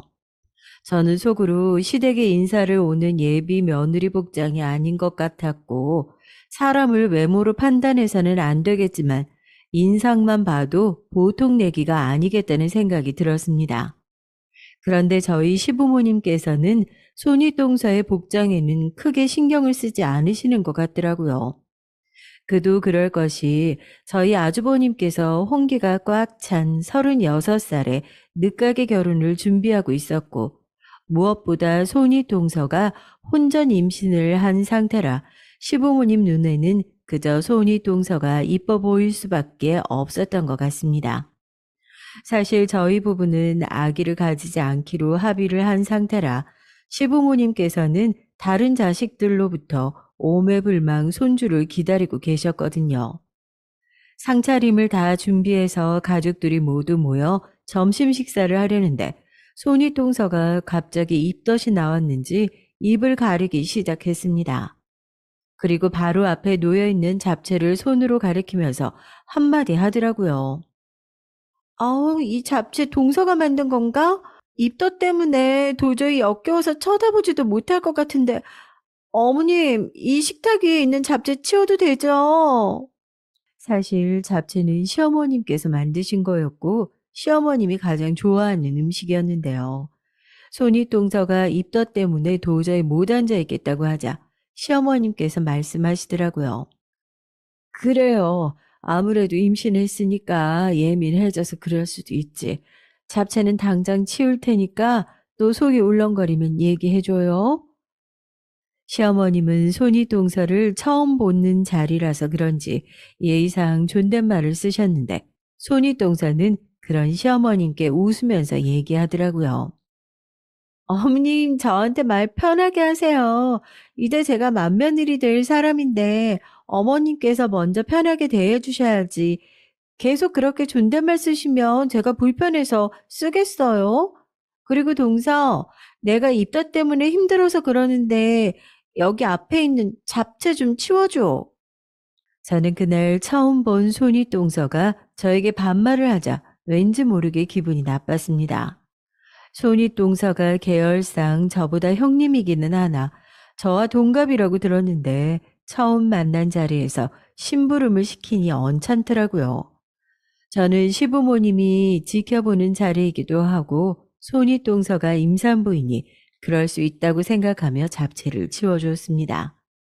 그리고 다시 식사를 한참 하고 있는데 손윗동서가 저희 시어머님께 질문을 하더라고요. 아, 참. 어머님, 혹시 저희 결혼하고 나면 시댁에 들어와서 살아야 하는 건 아니죠? 어머님은 다른 시어머님들과 다르게 깨어있는 분이라고 들었는데, 아시다시피 요즘 젊은 며느리들 시댁살이 하는 거 싫어하잖아요. 그런데 동서는 시댁 들어와서 사는 것 같아서 혹시나 어머님께서 들어와서 살라고 강요하신 건 아닌지 궁금해서 여쭤봐요. 손윗동서는 말 한마디 한마디가 정말 당돌하고 예의가 없었는데요. 저라면 손윗동서의 말에 기분이 나빠서 당장에 뭐라고 했을 텐데 시어머님께서는 이번에도 특유의 여유로움으로 웃으시며 맞대응하셨습니다. 뭔가 단단히 오해를 했나 보네. 둘째 아들 내외는 내가 시댁에 들어와서 살라고 말한 적이 단 한 번도 없었는데 우리 애들이 먼저 들어와서 살겠다고 한 거지. 그리고 나도 우리 둘째 며느리라면 모를까 첫째 며느리를 옆에 끼고 살고 싶지는 않네. 그런데 손윗동서가 시어머님이 좋게 돌려서 말씀하셨는데도 분위기 파악을 하지 못하고 얘기를 하더라고요. 어머님, 설마 하니 동서가 시부모님 모시고 살고 싶어서 시댁에 들어온 거겠어요? 뒤로 무슨 꿍꿍이가 있으니까 시부모님 앞에서 온갖 알랑방귀를 끼면서 착한 척 하는 거겠죠. 손윗동서는 가만히 있는 저를 저격해 비하하는데 무슨 꿍꿍이를 말하는 건지 기분이 나빠서 한 소리 했습니다. 형님, 도대체 무슨 말씀하시는 거예요? 제가 언제 시부모님께 알랑방귀를 뀌었다고 그러세요? 오늘 저 처음 보시는 거 아니에요? 저에 대해 아무것도 모르고 그렇게 말씀하시다니 정말 예의가 없으시네요. 그런데 정말 어이없는 건 제가 그렇게 말하자마자 갑자기 손윗동서가 배를 움켜쥐며 아픈 척을 하더라고요. 깜짝이야. 동서, 누가 임산부한테 그렇게 큰 소리를 질러. 동서야말로 형님에 대한, 아니, 임산부에 대한 예의라고는 눈꼽만큼도 없네. 저는 그 말에 화가 나기는 했지만 시댁 식구들이 보는 앞이라 그런지 손윗동서에게 더 이상 왈가왈부하고 싶지 않았습니다. 남편도 저에게 손윗동서와 말싸움은 그만하라는 식으로 손으로 툭툭 건드리더라고요. 똥이 무서워서 피하나요? 더러워서 피하지.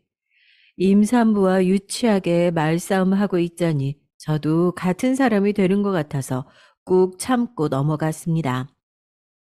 형님, 깜짝 놀랐다니까 죄송해요. 저도 모르게 큰 소리가 나왔네요. 여하튼 저는 다른 꿍꿍이 없이 시부모님 좋아서 시댁살이 자처해서 하는 거니까 다른 이상한 말씀 안 하셨으면 좋겠네요. 손윗동서도 아무래도 시댁 식구들과 첫 만남인데 그제야 눈치가 보이기 시작했는지 알았다며 넘어갔습니다. 나중에 알게 된 사실이지만 손윗동서는 공부를 너무 못해서 대학교에 진학도 못했고 제가 가방끈도 길고 직업도 약사다 보니 열등감이 있었던 것 같더라고요. 그래서 그런지 첫 만남 때부터 저에게 일부러 시비를 걸었던 것 같습니다. 그런데 몇 주 뒤 손윗동서와 갈등이 심화된 사건이 발생했는데요. 시아버님의 생신이 다가와 가족들끼리 다시 저녁 식사를 하기로 했습니다. 시어머님께서는 편하게 밖에 나가서 외식을 하자고 하셨는데 시누이가 시아버님의 건강을 생각해서 외부 음식보다는 집에서 요리를 해 먹자고 하더라고요. 사실 시아버님께서는 고혈압, 당뇨, 고지혈증 등 대사증후군을 가지고 계셨기 때문에 아무래도 음식 섭취에 신경을 써야 했어요. 저도 시누이의 말에 동의했고 시부모님께서 외출하신 틈을 타서 시누이와 저 그리고 손윗동서가 모여 셋이서 음식 준비를 하기로 했습니다. 시아버님 생신 당일이 되자 시누이 회사에서 급한 일이 생겼다며 갑작스럽게 연락이 왔어요. 시누이도 정말 급한 일인지 허겁지겁 나갈 준비를 하면서 저와 손윗동서에게 도와주지 못해 정말 미안하다고 얘기를 하더라고요. 시누이 없이 손윗동서와 둘이서 생신상 준비하는 게 걱정되기는 했지만 어쩔 수 없으니 걱정하지 말라고 하며 시누이를 보내주었습니다. 저는 시누이가 없는 상황에서 재료 준비부터 차근차근 준비하고 있었는데 손이 동서가 갑자기 소파에 누워서 저한테 심부름을 시키더라고요. 동서, 나 따뜻한 물 한 잔만 가져다 주라. 우리 아기가 목마르다고 물 한 잔만 달라고 하네. 저는 시부모님께서 집에 들어오시기 전에 얼른 음식을 만들어 놔야 하는데 손이 동서가 소파에 누워서 유유자적하게 있으니 뭐 하는 짓인가 싶었습니다. 무엇보다 심부름이 한 번이면 모를까 시누이가 있을 때부터 간단한 일도 저한테 계속해서 시키니 순간 화가 버럭 났어요.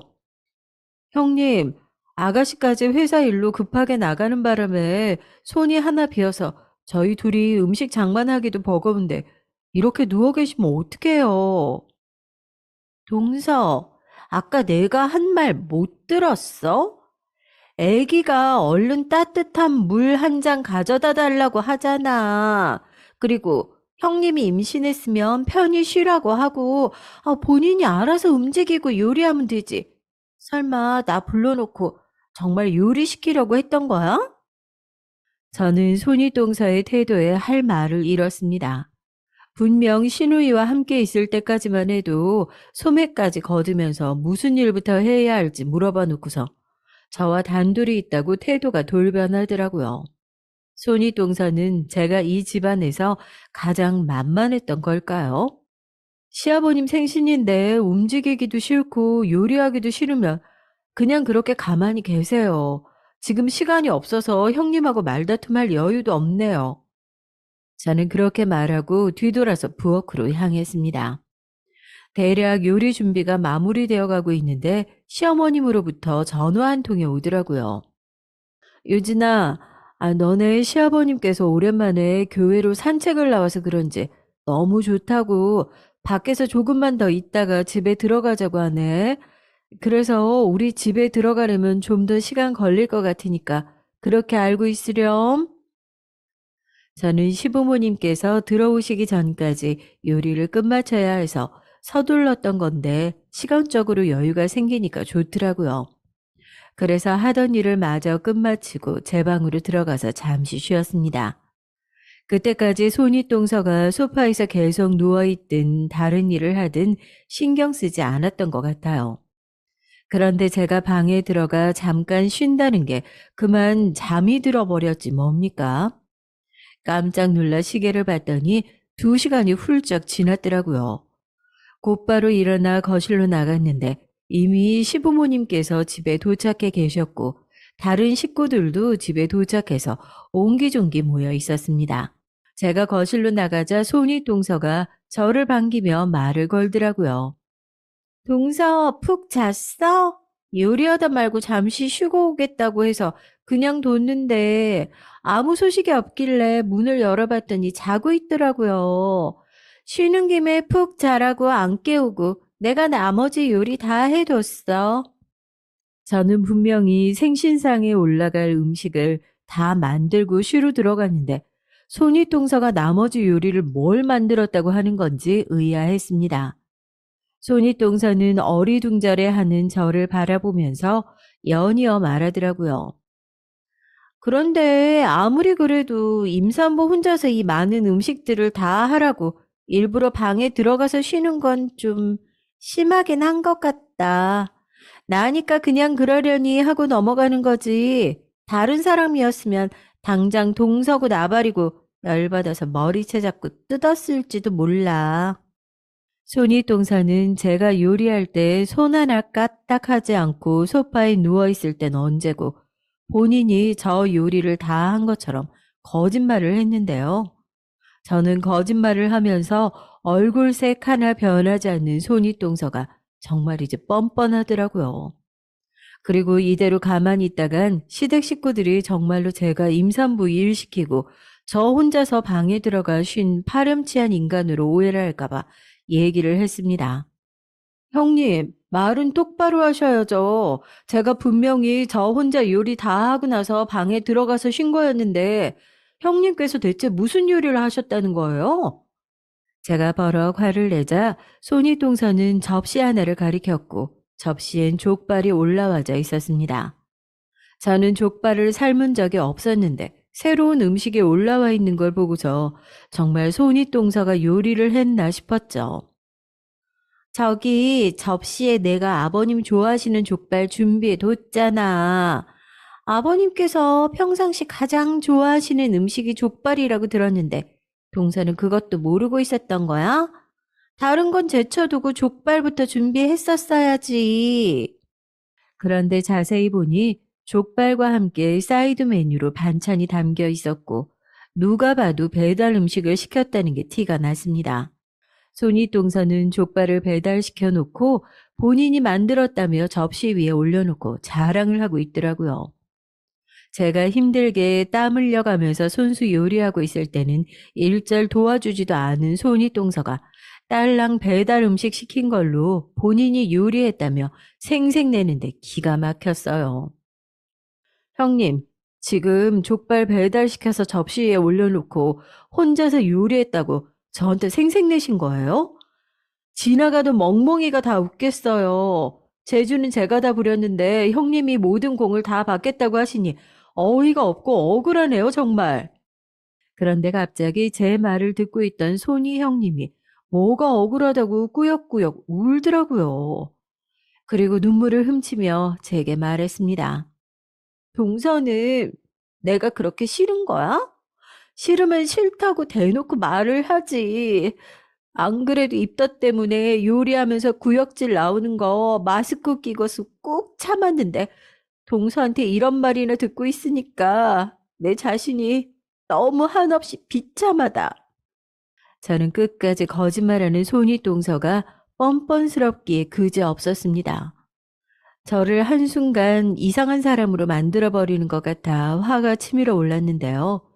한마디 더 하려다가 그날은 시아버님 생신날이기도 하고 다른 식구들도 얼른 저녁 식사를 해야 하는데 저희 때문에 눈치를 보고 있는 것 같아서 이번에도 제가 물러서서 얘기했어요. 형님, 이제 그만하시죠. 오늘 아버님 생신인데 저희끼리 이러고 있을 게 아닌 것 같네요. 아버님, 어머님 밖에 나갔다 오셔서 많이 시장하실 텐데 제가 잠들어 버리는 바람에 식사 준비 늦었네요. 죄송합니다. 시부모님은 저에게 괜찮다며 덕분에 밖에서 좋은 시간 보내고 왔다고 말씀을 주시더라고요. 저는 속으로 시아버님 생신날인데 괜히 손윗동서가 하는 말에 휘둘려서 또다시 시댁 식구들이 보는 앞에서 제 감정만 드러낸 것 같아 속상했습니다. 그래서 그날을 계기로 또다시 손윗동서에게 휘둘리지 않기로 정신을 바짝 차리려고 노력했던 것 같아요. 그렇게 몇 년이 흘렀고 시댁에 큰 시련이 연달아 닥쳤어요. 시아버님께서 65세 되시던 해에 갑작스럽게 심장마비로 돌아가시게 됐는데요. 평상시 대사증후군을 앓고 있던 시아버님께서 친구분들과 등산을 다녀오신다고 외출을 하셨는데 산을 오르던 중 심장마비가 왔고 골든타임을 놓치고 말았던 거죠. 시아버님께서 갑작스럽게 돌아가시고 나서 집안 분위기는 엉망이 됐고 특히 시어머님께서는 충격을 받아 말수가 급격하게 줄어드셨습니다. 항상 제가 다가가면 밝게 웃어주시던 시어머님이셨는데 얼굴에 늘 그늘이 져 있으시더라고요. 저는 그런 시어머님이 혹시라도 우울증에 걸리시면 어떻게 하나 걱정이 됐습니다.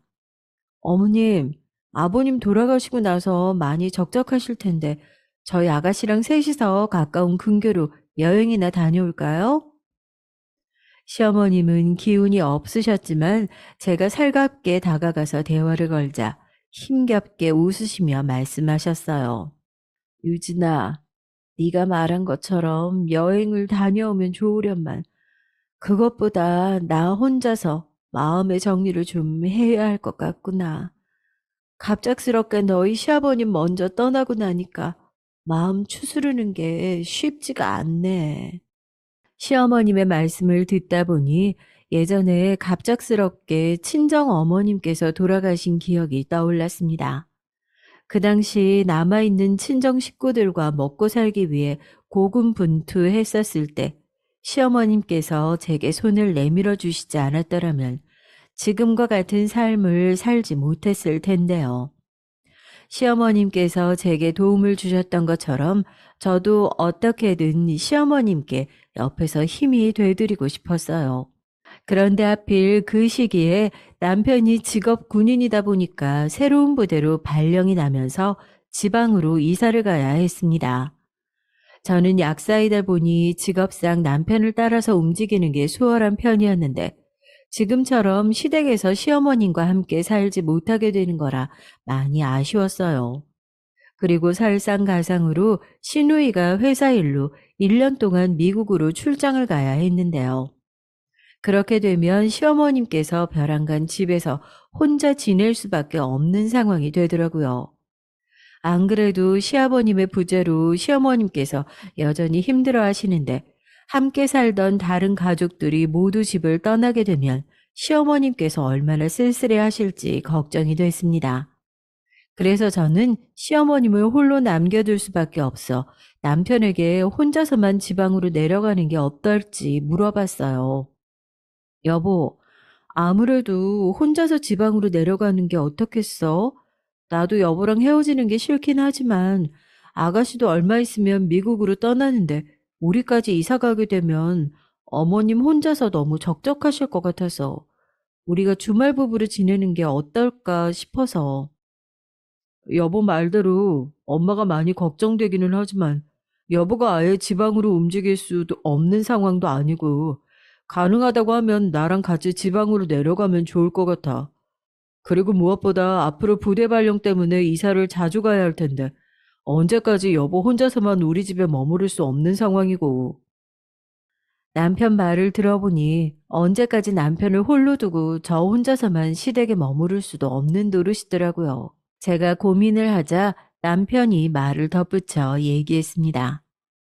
그리고 부대 발령 난 곳이 적당히 멀어야 하는데 부산이라 주말 부부를 하더라도 여보가 됐든 내가 됐든 부산에서 경기도까지 매주 왔다 갔다 하는 게 쉽지 않을 거야. 그렇게 되면 우리는 거의 얼굴 보고 생활하기 어려울 거고. 아니면 우리 형한테 형수님하고 같이 시댁에 들어와 사는 게 어떨지 한번 물어볼까? 사실 저는 아주버님 댁은 아예 배제하고 생각했었는데요. 곰곰이 생각해보니 아주버님 댁이 시댁에서 가깝기도 하고 아기도 있으니 같이 살게 되면 시어머님께서 손주를 보시면서 적적해 하시지 않을 것 같더라고요. 저도 남편의 생각이 좋은 것 같았고 말 나온 김에 아주버님께 합가에 대해 논의드리기 위해 그날 저녁 남편과 함께 아주버님 댁으로 방문했습니다. 아주버님 댁에는 집들이 이후로 두 번째 방문하는 것이었는데 저희 부부가 방문하자 손윗동서가 불편했는지 표정이 대놓고 일그러지더라고요. 남편은 손윗동서에게 눈치가 보이긴 했지만 아주버님께 합가에 대해 의견을 물어봤어요. 형, 내가 이번에 군부대를 지방으로 새로 발령받게 됐어. 아무래도 이사를 가야 할 것 같은데 그렇게 되면 영훈이까지 1년 동안 미국으로 출장을 가야 하는 마당에 엄마 혼자 집에서 지내야 해서 형이 우리 대신 1년간만이라도 엄마 모시고 사는 게 어때? 엄마 지금 아버지 돌아가시고 나서 식사도 제대로 못 하시고 기운이 없으신데 남아있는 가족들까지 다 떠나고 나면 많이 힘들어 하실 것 같아. 아주버님은 저희 남편이 하는 얘기에 공감이 갔는지 고개를 끄덕였습니다. 동시에 옆에 앉아서 아기를 돌보고 있던 손윗동서의 눈치를 살살 보더라고요. 그러더니 어렵사리 말을 꺼냈습니다. 어, 나도 그러면 좋을 것 같은데 합가는 나 혼자 결정할 문제는 아닌 것 같아서. 아주버님의 말씀이 끝나기 무섭게 손윗동서가 말을 가로채더니 곧바로 얘기했습니다. 합가는 어려울 것 같은데요. 우리는 아기도 있는 상황인데 이사 가는 게 쉽지도 않고요. 안 그래도 시댁 근처에 사는 것도 불편한데 시어머님을 모시고 함께 살라고 하시니 제 입장에서는 좀 그렇네요. 제가 결혼할 때도 서방님네처럼 시댁살이는 절대 못한다고 얘기했던 것 같은데요. 손윗동서는 합가에 대해서 고민도 하지 않은 채 바로 싫다며 거절을 했습니다. 손윗동서가 워낙 강경하다 보니 아주버님도 어쩔 수 없다는 식으로 아무 말도 하지 않고 고개를 저으시더라고요. 시댁살이가 부담스럽긴 하지만 손윗동서가 이렇게까지 냉정하게 말하니 인간미가 떨어져서 더 이상 말을 붙이고 싶지가 않았습니다. 그렇게 집으로 돌아와 어떻게 하면 좋을지 남편과 다시 고민을 하고 있었는데 저희 마음을 읽으셨는지 시어머님께서 먼저 다가와 말을 거시더라고요. 난 걱정 말고 너희 둘 다 지방으로 내려가 살아. 내가 어린애도 아니고 이 나이 먹도록 그동안 가족들하고 북적대면서 잘 살았으면 됐지. 더 이상 너희들한테 바라는 것도 없다. 이제 나도 편하게 혼자 살아보고 싶다. 시어머님은 저희가 이사 가는 것에 대해서 부담을 느낄까봐 먼저 그런 식으로 말씀해 주셨습니다. 그날 이후에도 저희를 볼 때마다 혼자 살고 싶으니 이사 가라고 재촉을 하셨고 결국 저희는 이사를 결정하게 됐어요. 그렇게 며칠 후에 이사를 가는 것으로 짐을 싸고 있었는데 2층 계단에서 내려오시던 어머님께서 갑자기 휘청하시더라고요. 저는 깜짝 놀라서 달려가 어머님을 부축했는데 어머님께서는 손발이 마비된 것처럼 걷기 어려우시다면서 가슴이 답답하다고 하셨어요. 저는 깜짝 놀라 시어머님을 계단에 안전하게 앉혀드리고 급한 대로 119에 전화를 걸었습니다. 그리고 시어머님과 함께 병원으로 향했어요. 병원에서는 시어머님께서 중풍이 온 것 같다며 바로 수술을 받아야 한다고 하더라고요. 시어머님께서 수술을 받으시는 동안 시댁 식구들에게 모두 전화를 돌렸는데 다들 놀라서 병원으로 달려왔습니다. 유일하게 손윗동서만 아기 핑계를 대면서 오지 않았어요. 중풍 수술은 성공적이었지만 시어머님은 뇌혈관 손상으로 인해 여전히 다리에 마비가 남아 있었고 언어장애가 오면서 말씀을 잘 하지 못하게 됐어요. 시어머님은 한순간에 중풍으로 인해 다양한 장애를 얻게 되면서 혼자서는 생활하시지 못하게 된 거죠. 이제는 정말 시어머님을 누군가가 모셔야 하는 상황이 됐고 집으로 돌아와 아주버님 내외와 시누이와 함께 모여 이야기를 나누었습니다. 시어머님에 대한 사랑이 남달랐던 시누이가 먼저 말을 꺼내더라고요. 내가 미국 출장 포기할게. 오빠들은 다들 가정이 있고 나는 혼자니까 내가 엄마 모시는 게 수월할 것 같아. 엄마도 오빠나 새언니한테 의지하는 것보다는 딸한테 도움받는 게 더 편하실 거고. 신우이는 병원에 있을 때부터 진작에 미국 출장을 포기하고 시어머님 병간호를 결심한 사람처럼 굳건하게 얘기했습니다. 영훈이 너는 예정대로 미국 출장 가. 어차피 너 혼자서는 엄마 병간호하기에 역부족일 거야. 그리고 엄마가 언제까지 아프실지 모르는 상황에서 너 혼자 오랫동안 감당하지 못할 거고. 어차피 미국 출장은 1년이라고 했으니까 오빠들이 알아서 할 테니까 마음 편히 다녀와. 저도 남편의 말에 동의했고 신우이도 다시 고민에 잠긴 듯 아무 말도 하지 않았습니다. 그런데 그때 갑자기 손윗동서가 나서서 얘기를 하더라고요. 어머님, 저희가 모실게요. 대신 조건이 하나 있어요. 시아버님께서도 돌아가셨고 어머님까지 중풍이 온 마당에 솔직히 까놓고 얘기하면 어머님께서도 언제 돌아가실지 모르는 상황이잖아요. 바로 당장 돌아가신다고 하면 재산 분할 등 복잡한 문제는 어떻게 해결할 거예요? 저는 손윗동서가 하는 말이 선을 넘은 듯하여 곧바로 얼굴이 찌푸려졌고 시어머님이 당장에 돌아가실 걸 걱정해 재산 얘기를 꺼내자 속물 같아 보였습니다. 형님, 잘 몰라서 하시는 말씀 같아서 얘기하자면 중풍은 후유증이 남아서 힘들 뿐이지 당장 생명에 지장을 주진 않아요. 시어머님께서 살아계신 상황에서 재산 분할 얘기를 꺼내니 상당히 불쾌하네요. 손윗동서는 저의 말은 아예 한 귀로 듣고 한 귀로 흘려보내는 것처럼 무시하고 자기 말만 이어나갔습니다. 그러니까 제가 하고 싶은 말은 저희가 어머님을 모실 테니까 시댁의 전 재산을 저희한테로 달라는 얘기예요. 중풍 환자 모시는 거 쉽지 않은 거 다들 알고 계시죠? 그 힘든 일을 제가 맡아서 할 테니까 다들 시댁의 전 재산을 저희 부부한테 넘기는 걸로 동의만 해주세요. 일전에 시어머님께서 혼자 사시게 되어 저희가 집까지 찾아가서 시어머님을 모시고 사는 게 어떻겠냐고 물어봤을 때는 콧방귀도 끼지 않던 손윗동서가 이제 와서 먼저 나서 시어머니를 모시겠다고 하니 참 아이러니하더라고요. 그리고 시어머님께서 중풍으로 쓰러져 병원에 입원했을 때도 아기 핑계대며 거들떠보지도 않았는데 뒤늦게 시어머님을 걱정하는 척하니 정말이지 가증스러웠습니다. 손윗동서가 나서서 시어머님을 모시겠다고 하니 다들 다행이다 싶었는데 아무래도 전 재산을 달라고 하니 저희 남편도 시누이도 마음에 내키지 않았던 것 같아요. 저도 사실 시댁 재산에 욕심은 없었지만 손윗동서가 시어머님을 모신다는 이유만으로 전 재산을 가지고 가는데 타당한 건지 잘 모르겠더라고요. 그런데 저희 부부도 그렇고 시누이도 당장 시댁을 떠나야 하는 사정이 있었고 다른 선택권이 없었습니다. 그리고 무엇보다 뉴스에서 보면 간병인들이 제대로 간병을 하지도 않고 어르신을 그대로 방치해 두었다가 생긴 사건 사고가 많다고 하던데 생판 잘 모르는 간병인이 시어머니의 말도 잘 못하고 움직이기 어려우니까 해코지를 하면 어떻게 하나 걱정이 많이 되었던 것 같아요. 그래서 가족들 모두 마음에 내키지는 않지만 손윗동서가 시어머님을 모신다는 명분으로 전 재산을 주는 것에 동의를 한 것 같습니다.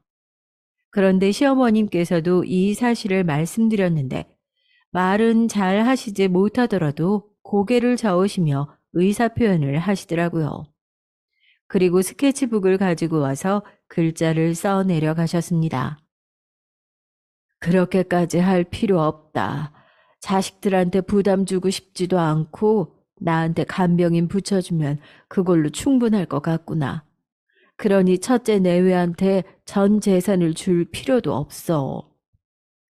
저는 왠지 모르게 시어머님의 스케치북을 보고 눈물이 날 것만 같았어요.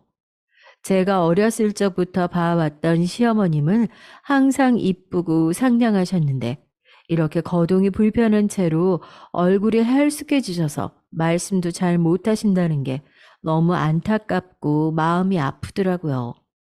저는 그런 시어머님의 모습을 보면서 감정을 주체하지 못하고 눈물을 흘렸습니다. 그런 저의 모습을 보면서 시어머님께도 살며시 제 손을 잡아주시면서 함께 눈물을 흘리시더라고요. 그리고 저는 다시 말씀드렸어요. 어머님, 제가 마음 같아서는 직접 모시고 싶은데 아시는 것처럼 그런 상황이 되지 못해서요. 아가씨도 미국 출장 포기한다면서 어머님 모시겠다고 하는데 저희가 말렸어요. 간병인을 구하면 편하겠지만 저희 마음이 불편해서 안 될 것 같아요. 그래도 가족들의 보살핌을 받는 게 어머님께서도 편하시고요.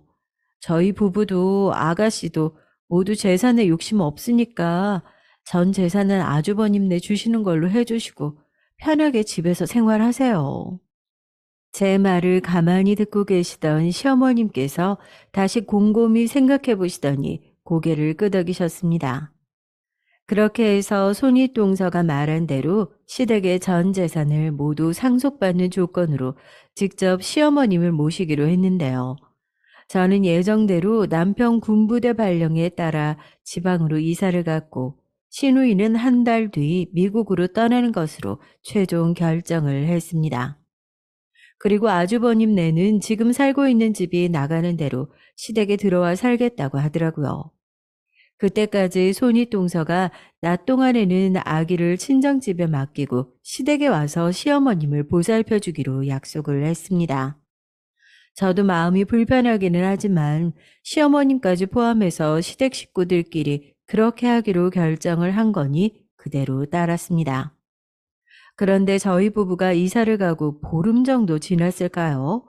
어느 날 아침부터 손윗동서가 핸드폰 단체 문자 하나를 남겼더라고요.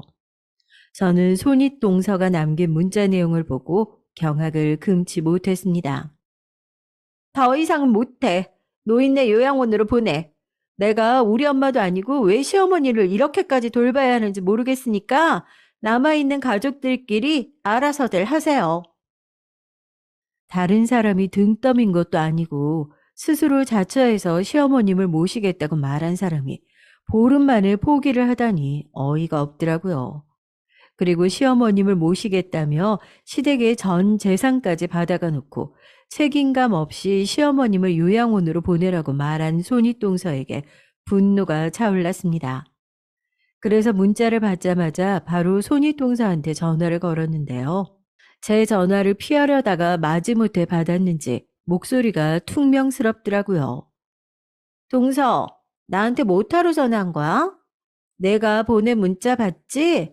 나 이제 더 이상 그 변덕스러운 노인네 못 모시니까 그렇게 알고 요양병원으로 보내든지 동서가 알아서 처리해.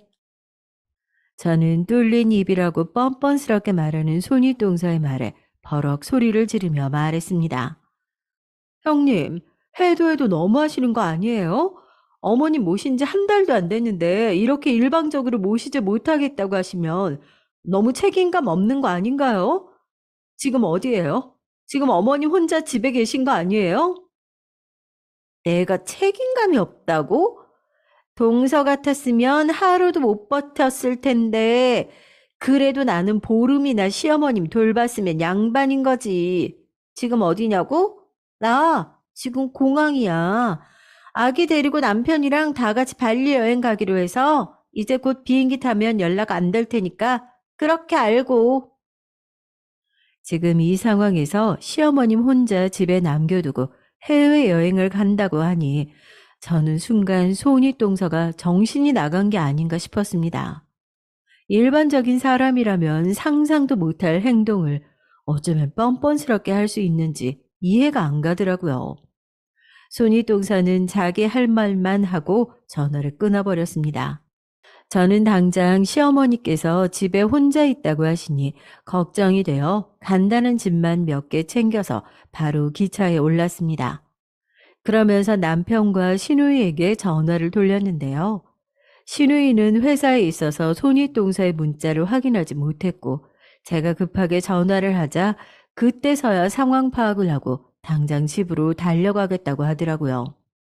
시누이가 아직 미국으로 떠나지 않아서 다행이지 만약에 시누이가 없었다면 제가 부산에서 경기도까지 바로 도착할 수 있는 것도 아니고 119를 불러야 할 판이었습니다. KTX를 타고 3시간 만에 시댁에 도착했더니 시누이가 먼저 와서 시어머님을 보살피고 있더라고요. 그런데 시어머님께서 집에 혼자 계시는 동안 얼마나 힘드셨을지 주변 환경을 보니 눈에 선했습니다. 혼자서 화장실에 가시려고 휠체어에서 내려오다 넘어지셨는지 시어머님 팔에는 멍자국이 있었고 테이블 위에 놓여있던 물품들이 모두 바닥에 떨어져 있더라고요. 그리고 화장실까지 기어서 가시는 길에 소변을 보셔서 바닥 매트에는 소변이 흥건히 스며들어 축축하고 냄새가 났습니다. 시어머님께서도 혼자 많이 지치셨는지 기진맥진으로 시누이의 부축을 받아 소파에 간신히 앉아 계셨는데요. 저는 이런 모습들을 보면서 손윗동서를 기필코 가만두지 않으리라 결심을 했죠. 몸이 불편한 시어머님을 두고 해외여행을 떠나니 천하에 불효자식이 따로 없었어요. 손윗동서는 SNS를 열심히 했는데요. 분명 해외여행을 떠난 것도 SNS에 사진을 올려 자랑을 할 게 틀림없었으니 며칠간 사진 업데이트되는 걸 지켜보고 있었죠. SNS에 올라온 사진들을 보니 시댁은 초토화 시켜놓고 본인은 가족들하고 맛있는 음식을 먹으며 비싼 호텔에서 묵고 호화롭게 여행을 즐기더라고요. 뒤늦게 남편까지 부대에서 휴가를 쓰고 시댁으로 올라왔고 모든 식구들이 손윗동서의 사진을 보며 이를 갈았습니다. 그리고 얼마 안 가 손윗동서가 여행을 끝마쳤는지 그 다음날 귀국한다면서 SNS에 글을 남겼더라고요. 저는 이때다 싶어 시어머님까지 포함해서 모든 시댁 식구들을 데리고 그 다음날 공항으로 향했습니다. 손윗동서가 친절하게도 몇 시에 도착하는지 SNS에 올려줘서 공항에 죽치고 기다리지 않고 시간 맞춰서 간 것 같아요. 멀리서 아주버님과 손윗동서가 보였습니다. 저는 이참에 주변 사람들이 많아서 잘 됐다 싶었어요. 그리고 시어머님이 앉아 계신 휠체어를 직접 끌고 손윗동서 앞에 섰습니다. 손윗동서는 시어머님까지 시댁 식구가 모두 공항에 나와 있으니 깜짝 놀라 우리를 쳐다보더라고요. 그리고 저는 있는 힘껏 큰 소리를 치며 말했어요. 모두들 주목해 주세요. 몸이 불편하신 시어머니를 집에 홀로 남겨두고 식구들끼리 발리 여행이나 다녀온 천하의 불효자식들이 여기 있습니다. 시어머님 모시겠다고 전 재산 받아놓고 보름도 안 돼서 노인네 요양원으로 보내라고 식구들한테 문자 하나 보내고 해외로 놀러 갔다 왔다네요. 제가 큰 소리를 치자 주변에 있던 여행객들이 무슨 일인가 싶어 저희 시댁 식구들을 둘러싸고 쳐다보더라고요. 역시 한국 사람들은 싸움 구경하는 걸 제일 재밌어 하는가 봅니다. 이목이 집중되자 손윗동서는 민망했는지 급한 대로 가방으로 얼굴을 가렸고 저한테 적반하장으로 얘기를 했어요. 동서, 여기가 어디라고 시어머님까지 모시고 찾아온 거야. 얼른 저리 못 비켜? 쪽팔리게 여기서 이러지 말고 나가서 얘기하자고. 본인도 쪽팔리는 걸 아는지 공항 밖으로 빠져나가서 얘기를 하자는데 저는 보는 사람들도 많고 좋더라고요.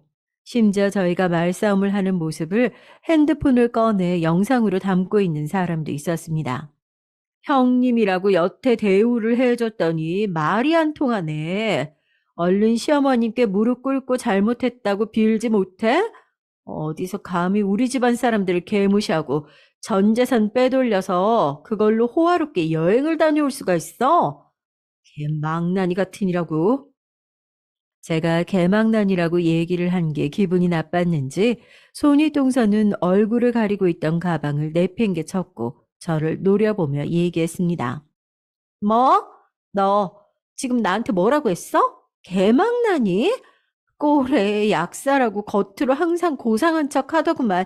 입이 아주 썩었네, 썩었어. 노인네 요양원 보내라고 했더니 왜 공항으로 데리고 와서 지랄이야? 손윗동서는 사람들 많은 앞에서 정신을 못 차렸는지 시어머님을 보고 노인네라고 하며 또다시 요양원으로 보내라고 하더라고요. 그걸 눈앞에서 듣고 있던 시어머님께서 화가 나셨는지 주먹을 꽉 쥐고 부들부들 떨고 계셨습니다. 저도 화가 치밀어 올라 더 이상 참지 못하고 손윗동서 얼굴에 뺨을 올려 붙였는데요. 있는 힘껏 손에 힘을 줬더니 찰싹 소리가 크게 들리더라고요. 그런데 그 순간 여행객들이 환호하며 박수를 치기 시작했습니다. 주변 사람들이 저에게 호응을 해주니 더욱 힘이 났던 것 같아요. 일부 몇몇은 손윗동서를 손가락질하며 욕을 하기 시작했고 주변 사람들이 더욱 많이 몰려들기 시작했습니다. 사람들이 더 많아지자 손윗동서가 주변을 의식했는지 저에게 아무런 대응을 하지 못하고 아주버님을 끌고 급하게 공항을 빠져나가려고 하더라고요. 저는 손윗동서의 뒷모습을 향해 다시금 소리쳤습니다. 잘 들어. 오늘부로 이제 시댁에서는 당신네 식구로 생각 안 할 테니까 앞으로 다시는 연락할 생각하지 마. 그리고 재산은 한 푼도 못 주니까 그렇게 알아두고. 제 얘기를 들었는지 손윗동서가 뒤를 다시 돌아보기는 했지만 저희 시댁 식구들과 주변 사람들의 위압감에 못 이겨 공항 밖으로 뛰어나갔습니다. 사실 시어머님께서 전 재산을 증여한다는 문서를 써서 손윗동서한테 주기는 했지만 시어머님께서 살아계시는 동안 재산 상속에 대한 부분은 언제든지 바꿀 수 있다고 하더라고요. 이번 일로 시어머님께서는 손윗동서와 더불어 아주버님께도 크게 실망을 하셨고 아주버님 내외에게는 재산 한 푼도 줄 수 없다며 이번에는 변호사를 통해 법적 효력이 있는 재산증여 계약서를 정식으로 작성하셨습니다. 그리고 신우이는 예정대로 미국으로 출장을 가고 원래 시어머님께서 묵고 계셨던 집은 처분하고 저희와 함께 부산으로 내려오셨어요. 시어머님께서는 저희와 지내면서 다시 기력을 회복하셨고 지금은 재활치료를 통해 조금씩 다시 걷기 시작하셨습니다. 저도 그동안 시어머님께 받았던 은혜를 이런 식으로라도 갚을 수 있게 되어 감사하더라고요. 그 이후로 손윗동사는 재산 증여 때문인지는 몰라도 본인이 잘못했다며 여러 번 시어머님한테 그리고 저희 부부한테 연락을 취했습니다. 손윗동서 연락을 아예 안 받으려고 하다가 마지막으로 다시는 연락하지 말라며 단호하게 얘기를 해야 할 것 같아서 전화를 받았죠. 동서, 왜 여태 연락을 안 받은 거야? 어머님하고 같이 잘 지내고 있지? 저번 일은 내가 생각이 많이 짧았던 것 같아. 우리 그이랑 같이 반성 많이 하고 있으니까 동서가 시어머님께 우리 다시 한번 봐달라고 말해주면 안 될까? 내가 지난번에 말했었지. 우리 이제 당신네들 식구를 생각 안 할 거라고. 그리고 재산 때문에 이러는 거면 지금 거주하고 있는 집도 시부모님께서 마련해 주신 걸로 알고 있는데 집을 빼앗지 않은 것만으로도 감사해야지. 이렇게 계속 연락하면 그 집마저도 무슨 수를 써서라도 뺏을 줄 알아? 제가 그나마 남아있는 재산마저도 빼앗는다고 하니 그 이후로 손윗동서도 연락을 취하지 않더라고요. 그렇게 저희는 철저하게 모든 인연을 끊고 행복하게 지내고 있습니다. 저의 긴 사연 들어주셔서 감사드립니다.